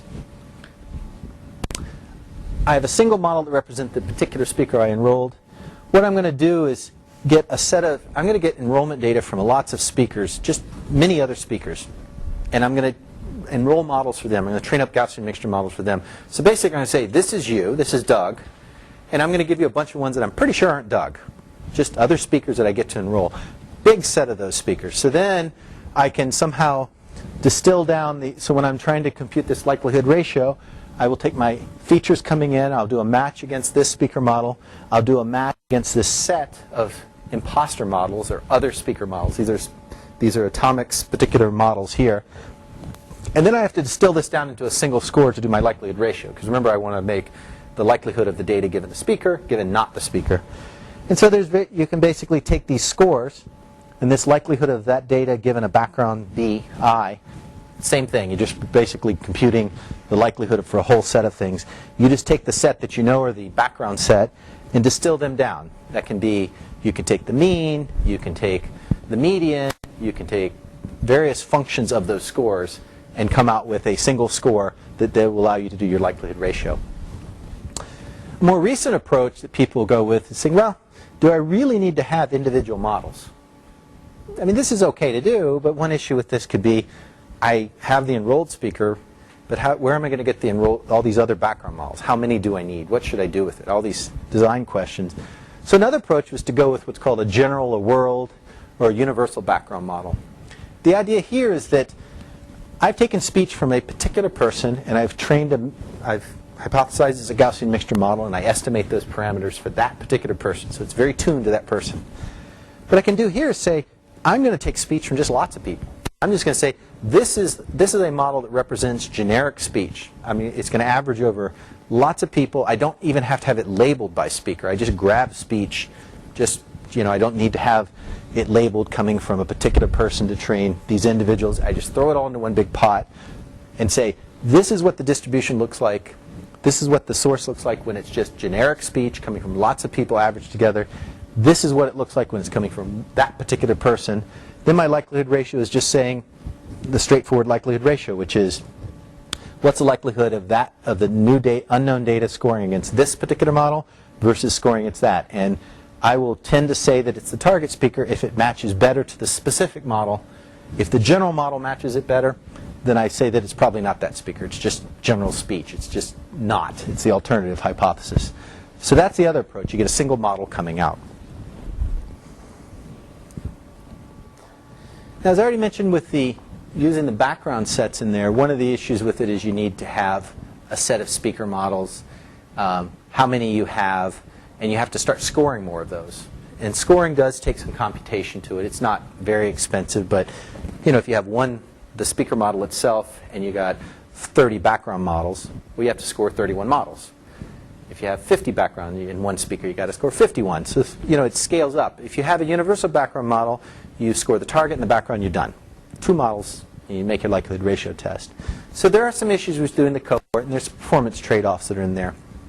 One thing I will mention here that's worked out well, which is a generalization on using the universal background model, is using that framework as a way to do what's called adaptive Gaussian mixture models.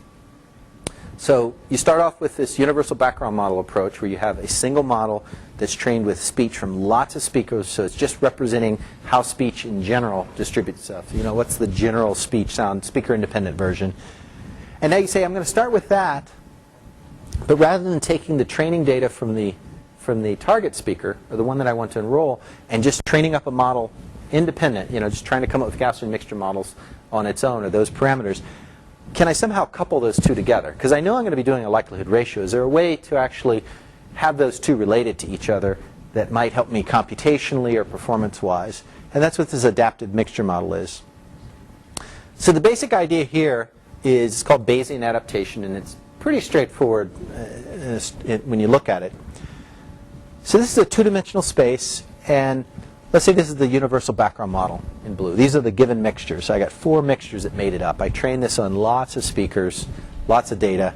I get these 4 Gaussians that represent let's, for example, go back to our very naive model that it's the 4 sub-states inside this thing, A, E, I, U. Now I come in and I get some training data from a particular target speaker, an enrollment speaker. But let's say that I don't observe that much of it. Let's say it's a short utterance that I'm enrolling with. The person doesn't want to sit there and speak I want to enroll a model with limited amounts of data, or the person is only saying, one conversation, or something in there where I just don't get to see all those sounds. So here's going to be the target training data I get. Let's say that it shows up. And now, what I'm showing here in a very exaggerated way is that this is showing, here's the observations I would get in these features in my two-dimensional feature space that are coming from the target speaker relative to the Gaussians that I've already trained for the universal background model. The idea behind the adapted one is you say, well, all right, let me start with this general speech model and just tune it. Just move the Gaussians that I need to move. If I didn't observe any of these two lower ones, why should I move those? I didn't see anything there. I have no evidence of how this person is producing these other sounds. So now my target model is basically going to say, okay, only move the Gaussians starting from the UBM, only adapt those, tune that up in the area where you've observed some target training data. If I didn't observe anything down here, you just leave it as it is, because I don't want that to give me evidence for or against the speaker when I do my likelihood ratio test. If I start getting data at test time and it starts hitting in this region, I don't know based on my observations of whether I should say I can't reject it, and I can't strongly reject it and say it's not the speaker. I can't strongly accept it because I haven't observed that. Instead, if you think about it, if I did my likelihood ratio and I was having test data that hit in this region, it's basically going to give me a likelihood ratio of 1. It's going to say, I don't know. Both of them are just going to score the same. If I start observing data up here, now I can see differences. The two models now have differences. The UBM, which is the blue, has a mean and a variance that are here. This particular target had it. So if I start observing data here during test time, that's giving me evidence that it's more this target speaker and not this person, not the background speaker in my likelihood ratio. So that's basically the idea behind the what you'll hear is adaptive Gaussian mixture models, or Bayesian adaptation. Is you start with the universal background model and you do a tuning on it. You say tune up the areas where you've observed data. The rest of it just leave alone, and that'll give me the likelihood ratio that I want to do in my hypothesis test. Now, let me just briefly touch on a distinction between what we've done here, the generative models. And remember, it's generative because we said, I'm trying to figure out what I think would have generated the observations I had coming over that curtain, the hidden source in there. And I had two explicit models, a target model and a background model. Different ways of doing them, whether cohort sets or the universal background models. I could couple them by adapting, but that's more of a speed and a computation issue. Now, the idea behind support vector machines, they're under the discriminative class. So what I'm going to do here is just describe the difference between generative and discriminative systems. I'm not going to get into support vector machines. We just don't have time for it. But you might hear about those later. It's just in that class. But I think it's important to get a distinction of what the flavor of these modeling. So the Gaussian mixture model using the universal background model, as I said, is considered a generative model, primarily because we're using probability statistical modeling to hypothesize an underlying distribution generating the observations we see. That's the point. Here the model is represented on representing the total distribution of the speaker data. So remember we started off in that one-dimensional example. I said, oh, let's assume that I observed this. I'm trying to model what I observed for the features I observed coming from the speaker mixture for that. So if this red was in this case, let's say class 0 is the target speaker and class 1 is the non-target. What it's trying to do is represent all of the red. And except for this tie of adaptation, which is a tuning process, the reality is it's trying to say, I don't know about everybody I'm competing against. I'm going to come up with a Gaussian mixture model that represents the red. I'll put 3 Gaussians there. And I'm going to come up with a Gaussian mixture model that represents the blue, that other class, and put 4 Gaussians there. So I'm trying to model the whole space. And as I said, we're doing the competition between the two classes comes in when we do the likelihood ratio. We say it's you or not you, or the likelihood ratio between two different models that are happening. So that's how we bring in the competition. During training, there's really no competition going on. It's trying to model the data that it's given. The idea behind the discriminative support vector machines is that the model is focused on representing the boundary between the competing classes. So it doesn't start off by saying, I have red class 0 data, model that. I have class 1 data, model that. and then at decision time I have those coupled together by doing a likelihood ratio, it tries at the time to say, when I'm enrolling this thing, I don't care about modeling things that are away from a boundary. I care about modeling a boundary between these. That's the important part in discriminative systems. So it doesn't spend parameters on modeling things that are way away from the boundary. Stuff that clearly would decide that it's the target speaker, or in this case class 0 and class 1, don't matter. It shouldn't spend its parameters on dealing with that. It should only care about trying to model what's happening here. So one of the things in discriminative systems is it can get away with less parameters. It can be a smaller model because it doesn't have to try to worry about modeling all the data. The issue, of course, is that you have to give it needs to have the two classes at the time. It's implicitly going to model this likelihood ratio because it's going to be implicitly working out the competition between these two classes by trying to model this boundary as best it can. In this case, I've shown it as being, if you had the question here is what's the complicated classifier? How would you even come up with something that's that complicated? The other issue with discriminative you have to watch out for is that, or what makes it different than the generative, is that you have to watch out for generalizability.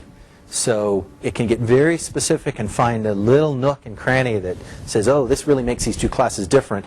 But if in test data it's slightly different, or these classes get a little bit closer to each other, it may have more issues with it. The generative model can also have that problem, but again, it's not dealing with competition at training time. And that's basically the idea. So support vector machines are just a form of discriminative training. It's a way of coming up with very clever, actually, ways of saying, this is the discriminative boundary that's in my feature space, but how can I represent that? How would I even find something like this, or what model would give me that? And so there's a lot of very interesting techniques that people use for doing it. And it can be smaller than mixture models, and it can be faster at score time on there. And it sometimes gives complementary information from that. So one other point I wanted to get across is that these aren't necessarily either or. It's not like I have to choose a generative or a discriminative. You actually might do modeling with both of these because you say, oh, they have strengths and weaknesses, and I'm going to use both. Then you get the question that comes up, fine, I have both. How am I going to put them together? And this is the last piece on the modeling I'm going to talk about, that where the speaker recognition systems or modeling themselves now can be models of models, or systems of systems, if you will. So you can take a Gaussian mixture model UBM system here, the generative. You can have a form of a support vector machine here. Maybe they use different features. Maybe they use the same features. But then you can tie them all together. You call what they call late-stage fusion. You can fuse these together. So the systems today that people are using in automatic speaker recognition system are not necessarily just a single path through. They're not just a GMM UBM or a support vector machine. They tend to be a fusion of multiple systems in there. And this fusion happens for several different reasons. One is, I just talked about, that maybe I have the same features, the low-level features, but I'm going to have a discriminative and a generative classifier. But you can imagine when I talked about the high-level features, prosodics, idiolect, pronunciation, this is the way they tend to come together. You tend to have multiple streams running. You take the speech signal, you send it through into your spectral analysis and maybe do a generative model and discriminative model. You send the speech through, you extract out your pitch and energy, and you get prosodic models, and you get prosodic classifiers. That becomes another in your fusion. You have an idiolect system. So you basically have all these systems running in parallel. And then at the end, you have a fusion or calibration back end that will, given some dev data, try to learn the weights of how should I weight all these together. Who's important relative to somebody else. And there's a classic training algorithm that can be used for this. But they tend to be rather simple for speaker recognition systems. They tend to be weights for each of the systems coming in, and some global bias offset in here. So it's a single regression system. And you get out the fused system for making a final decision.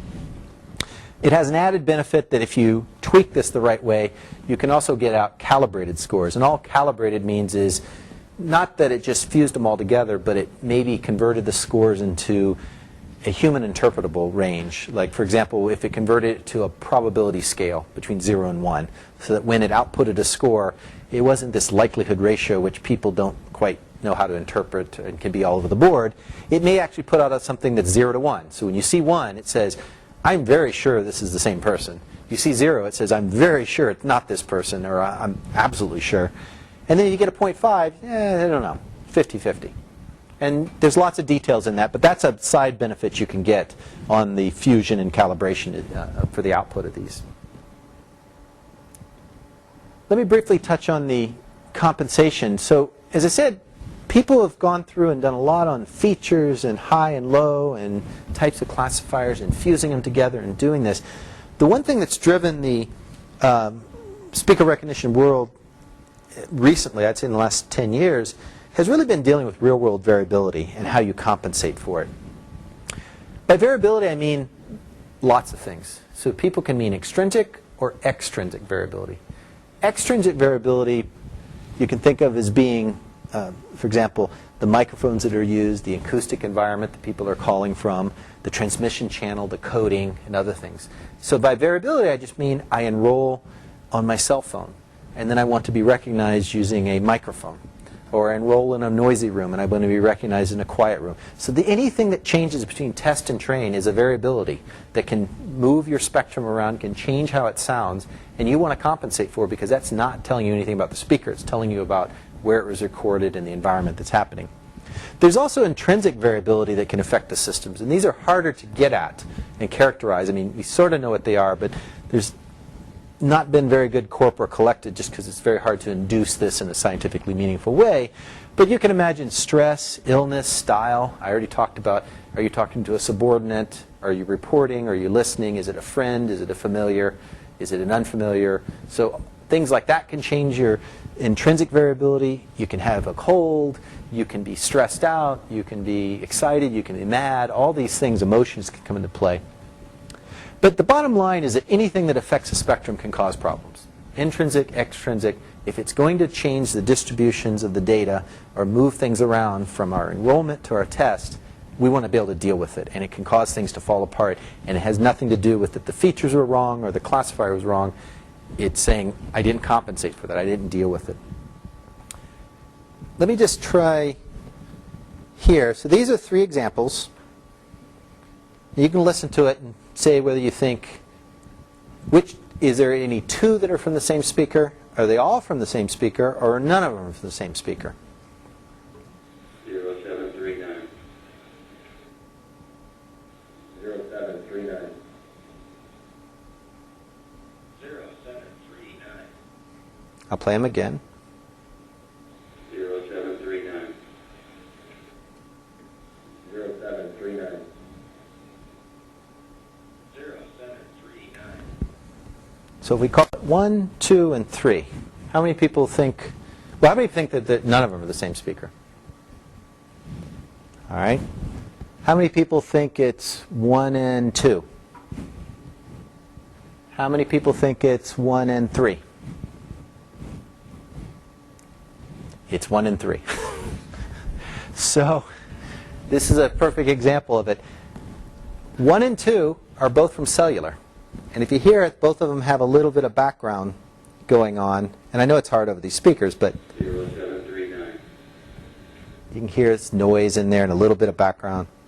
0739. This one, 0739. 2 things are, obviously stand out for me. First one is, it's over an electric microphone, so a better microphone. These were done in the 90s, so microphones have gotten better. But you can tell that on the spectrum, right? This just has much wider bandwidth. If you look at the energy, this is frequency as a function of time, right? Look at all the stuff here. We have high energy magnitude happening here. These are all tapering off, and they have, you can see that there's a low band limit here that's cutting it off at low frequency. This has a little bit of it, but not as much. So you can just see spectrally looking at them that these 2 look similar, but they have a lot of similarity because they went through the same type of transmission channel. And again, that can color it. The other thing when you listen to this is the guy changed his style. He had coffee or something when he was drinking that, saying that one, because he's kind of bouncy on that one. So, you get 2 things happening in there, and that might, a person listening could say, well, geez, they just don't sound the same. Well, systems have these same issues to deal with, and the channel is the most obvious one. How you deal with the fact of style and cadence changes in there can be a much more tricky thing to deal with. But people have addressed it more at the dealing with the channel variability. So what I'll point out is that we've seen this already, our front-end processing, a feature extraction, our model, a background, implicit or explicit. I haven't talked about this, but you can also take the likelihood ratios as they come out and do some type of normalization on those that I won't get into. What I want to point out with this is that compensation happens at all these levels and between levels. People do compensation in the signal domain, so they'll do enhancement. We talked about that in the taxonomy. They will do noise removal or tone removal. So you can do some obvious type of enhancement techniques on that. You may do it on the feature domain. I told you there was a lot of feature processing steps that I didn't get into that you can use, such as blind deconvolution, Rasta filtering, and other things like that. You can do it in the model domain. There's ways of taking the models and saying, how do you think the models moved based on changes in sessions and variabilities, and try to get rid of that or compensate. And then they can happen also when you get your likelihood ratios coming out. You can say, oh, I think my scores have a certain bias into them, that whenever I go over a cell phone, it scores better. So if I know that, I can learn that bias and that scale and try to adjust my scores at the back end side.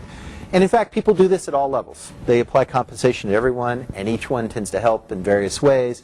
And there's some of these that straddle between, whether it's in the feature or the model domain, different techniques. But that's really been where most of the work's been done in the last 4 to 5 years.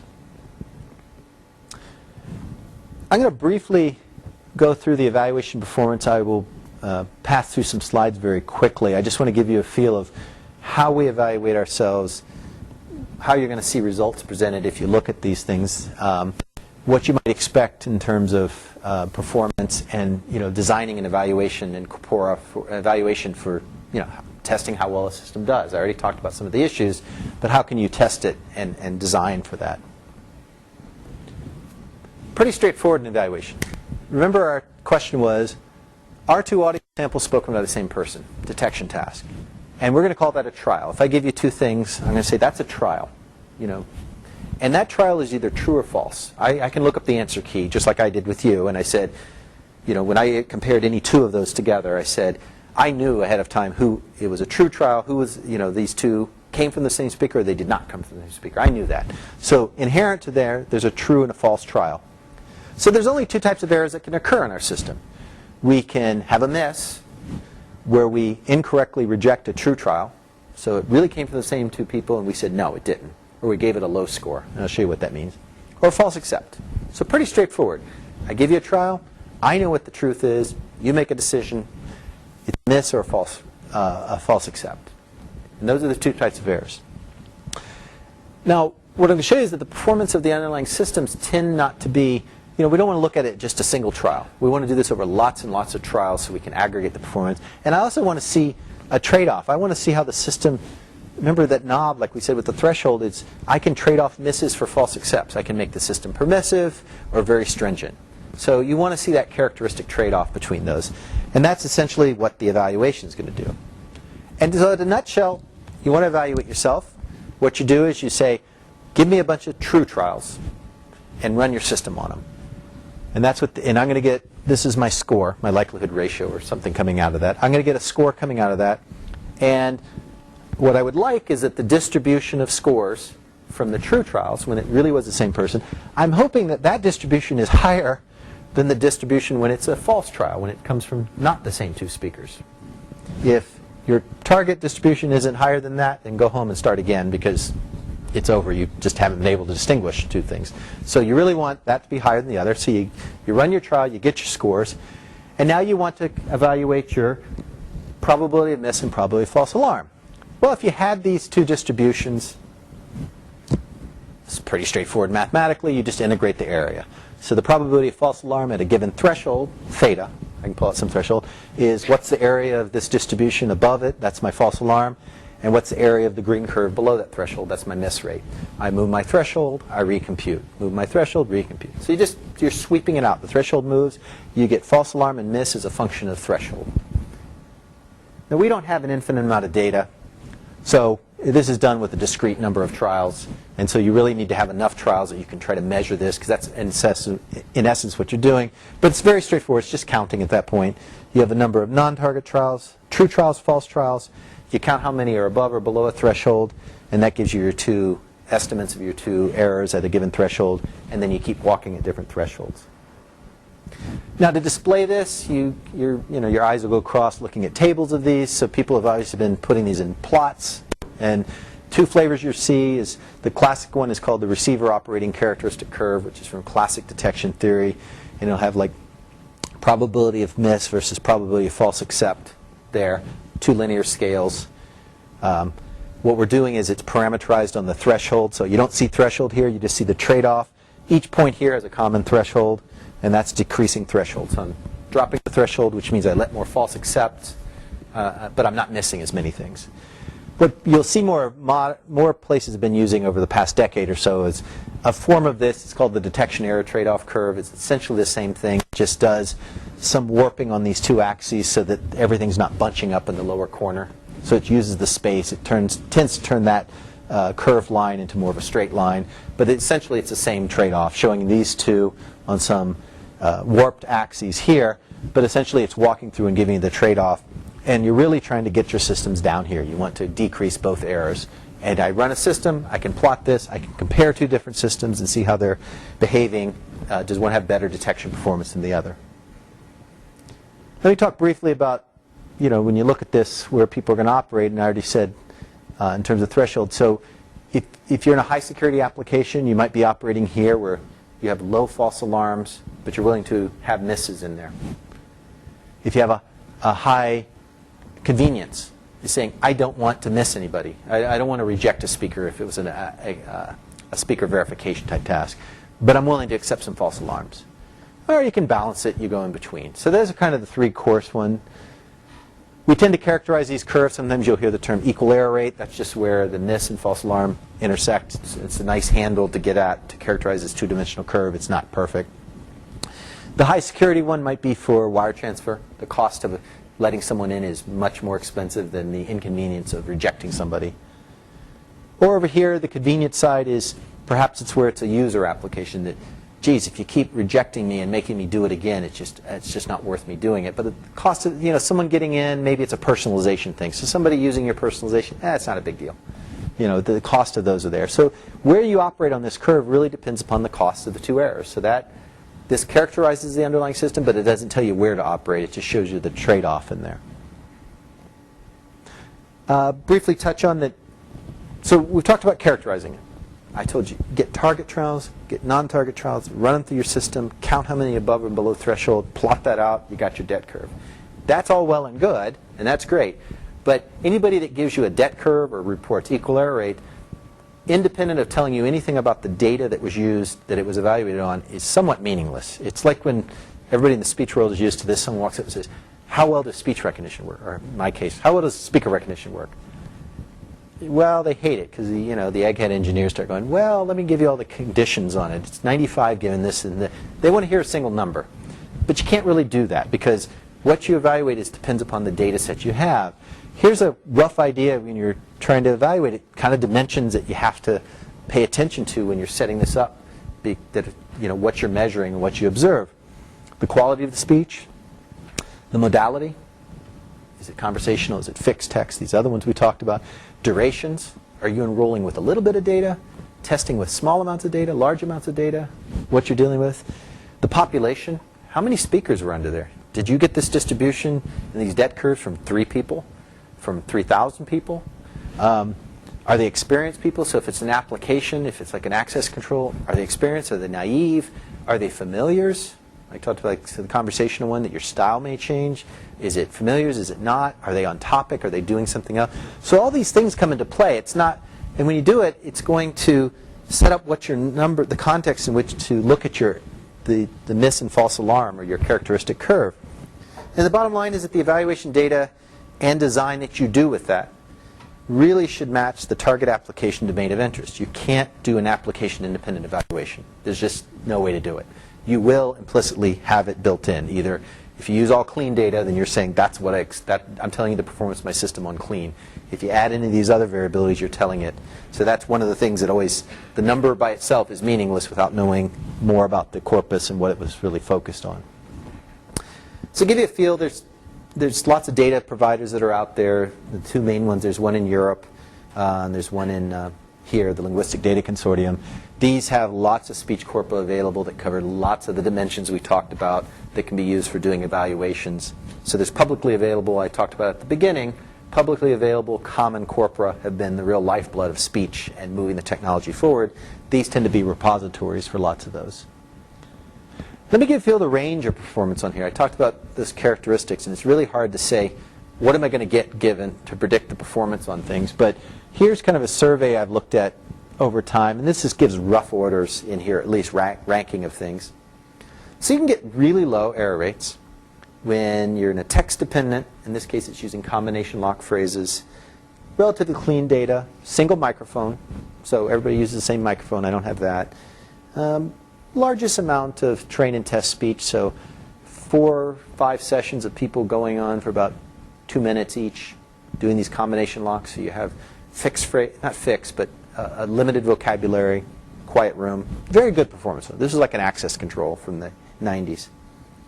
Now you move it up a little and you say, all right, it's going to be text dependent, it's digit strings, but now I'm going to use telephone. People are calling in and using telephones to make the call. And so now I get microphone variability, maybe people calling from different types of environment. And there's a smallish amount of enrollment data. This was one from the phone company. They wanted to enroll with only 1 or 2 calls and then, state your phone number and then do it again and then try to do recognition. So you see that you start, you're not as eye-popping numbers. You move up. Now you make it text independent. So it's conversational speech. It's telephony data. Again, it's far and wide. Cell phones started coming more into play into this data. People were using it and were encouraged to go to multiple environments. It's about 2 minutes of enrollment data. So it's not scads of data, but it's there. So you can see the variability start coming in. And then you can go up to cases where I can still make it text independent. It's read sentences. The modality is a little different in there. But now I bring in, it's like military radio. UHF, HF, VHF, so you get channel fading, noise, all these things coming into play on the transmission channel itself, multiple radios and microphones, and again, moderate amounts of data that's used. But here the biggest issue is the fact that I have all this noise and the channels are horrible in here, and they move from enrollment to test. One of the big things to take away from this, and my rule of thumb on it, is that as you have increasing constraints on the application, whether you can make it text dependent, whether you can control the channels, whether you can have knowledge of it. So the more constraints and controls you have, the more you drive your error rate down. Doesn't mean the technology doesn't work. It's just in general from the application point of view, as you can control things and really try to get users to be cooperative, the lower you can drive your error rates. As you let it be more real world, it's going to start going up and people will start addressing it. People have driven these numbers down with the compensation techniques, but again, it's whatever you drive down, you can also drive it down further if you can control the user or constrain the text or constrain the microphones that are being used. The last thing I would just leave with is that a particular instantiation of, I was talking about doing these common evaluations and moving the world technology forward, you might see it in papers if you get into this area later, is an evaluation that's run by the National Institutes of Science and Technology. And they do this in speaker recognition, language recognition, they used to do it in speech recognition. But the basic idea here is that I want to set up a common evaluation to allow people to develop, run their systems in a blind fashion, evaluate their performance, and understand what's happening underneath so they can compare and contrast and do science. Now when you want to set up evaluations, and I talked about the dimensions that you might want to look at, here's a case where this follows that in a way. This is focused on telephone speech. Now, you have to always start off with your technology consumers. You have to start off with someone that's going to define the application domain and parameters. I want to work in telephone speech. I want it to be conversational speech. Somebody's going to lay that out for whatever domain or general area that they're interested in. It doesn't have to be tied to a specific application, but it does have to have some general area. Then you get the 3 main players that come into any evaluation. There has to be a data provider. So who collected the data that matches what I want to? An evaluation coordinator. Who's going to define what the evaluation is? What's a target trial? What's a non-target trial? How many do I have? Do I set it up? Do I have a lot of mismatch and enroll and test? And all these little subconditions that come into play. And then you have the real worker bees, the technology developers. So the way this works is LDC collects the data, NIST acts as the evaluation coordinator, the research houses and universities basically get the evaluation plan, get the data. It's a blind evaluation. You're given a certain amount of time to run your systems on this, send your scores back to NIST. NIST then evaluates the systems and analyzes them, and gives out results that saying here's how well it performed. To give out the answer key basically at that time. And the whole reason being blind is to make sure you don't implicitly somehow bleed in or learn something on the data itself. Is to say, did I generalize? But what's more important on this, I find, is it's not a one-way thing. It's not like evaluate, someone wins, and you're done. It's not really meant to be a horse race per se, although competition helps keep people motivated. It's you have a workshop and people describe what they did. And people either validate techniques that have been out in the literature and say, oh yeah, look, I was able to implement this and get the same performance improvement, or I wasn't able to do that, or I tried your technique. And then you can move that back and have the next evaluation, and it keeps working its way up. And we found that this kind of building upon having a common setup and evaluation has just really helped move the research forward. The papers are more understandable. People can really parse through what's happening. So let me just move on and just wrap it up with the basic idea here, as I told you, is to give you a broad overview on automatic speaker recognition technology, from the speech science, signal processing, to the pattern recognition, to evaluation, to kind of give you a flavor of those because it matches things. There's the major concepts behind it, the key elements in evaluating it, because I think that's pretty important. People can't just say, I have 95% or 2% error. Feel the range of expected performance, kind of what are the main dimensions you have on that. And then, of course, the challenges in the application of this, dealing with the variability, designing your evaluations to match that, and applying it. So I find it to be a very rich field. As I said, it tends to be a good proxy for many of the other things that you'll be getting into, whether it's the speech side or the text side in there, that they tend to follow these same paths and patterns in there. And you can really get involved in different aspects of it, depending upon your interests and what comes out. So with that, I think y'all have a social to get to. Thank you.